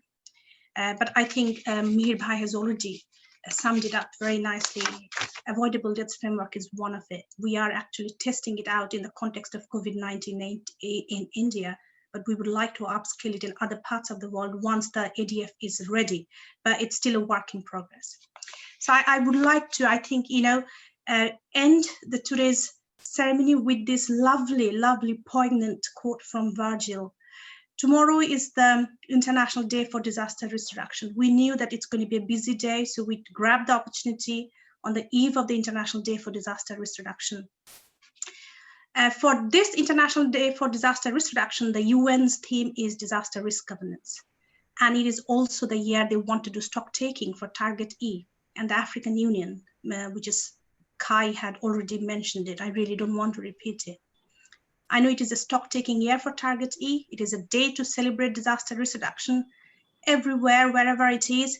But I think for ADN, the International Day for Disaster Risk Reduction on the 13th of October will always be the day to remember the loved ones that we have lost in disasters and crises needlessly. So this is why I love this quotation from the book 9 of the Aeneid by the Roman poet Virgil, and it is succinct today. He says, "No day shall erase you from the memory of time." It suggests the transformative potential of remembrance in the past and of the present, while we all, humanity, are going through the most challenging time during the COVID-19 pandemic. So I would like to conclude by saying, stay safe, stay healthy, stay at home, and save lives. But keep your agencies active because we are citizens of change. Thank you very much for today. And I'll pass it over to Hideyuki. Hideyuki has few words to part with. So thank you. Okay, yeah, thank you very much, Nivedita. Yeah, as Nivedita said, we are doing, several ongoing projects, and we are also planning to organize another event in the near future. So please join the ADN to keep you up to date, or if you need time to think before joining, just follow us by Facebook, Twitter, and LinkedIn. So yeah, thank you very much again for joining today's event. Yeah, it is our great honor to have lots of participants from all over the world. Yeah, thank you very much. Stay safe. Yeah, thank you. Thank you. Bye-bye. Bye-bye. Thank you.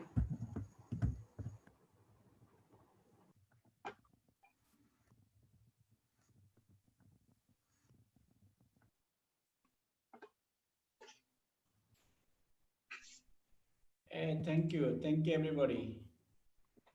It's a long presentation. It's a long webinar. Thank you, everybody. It's gone well and long.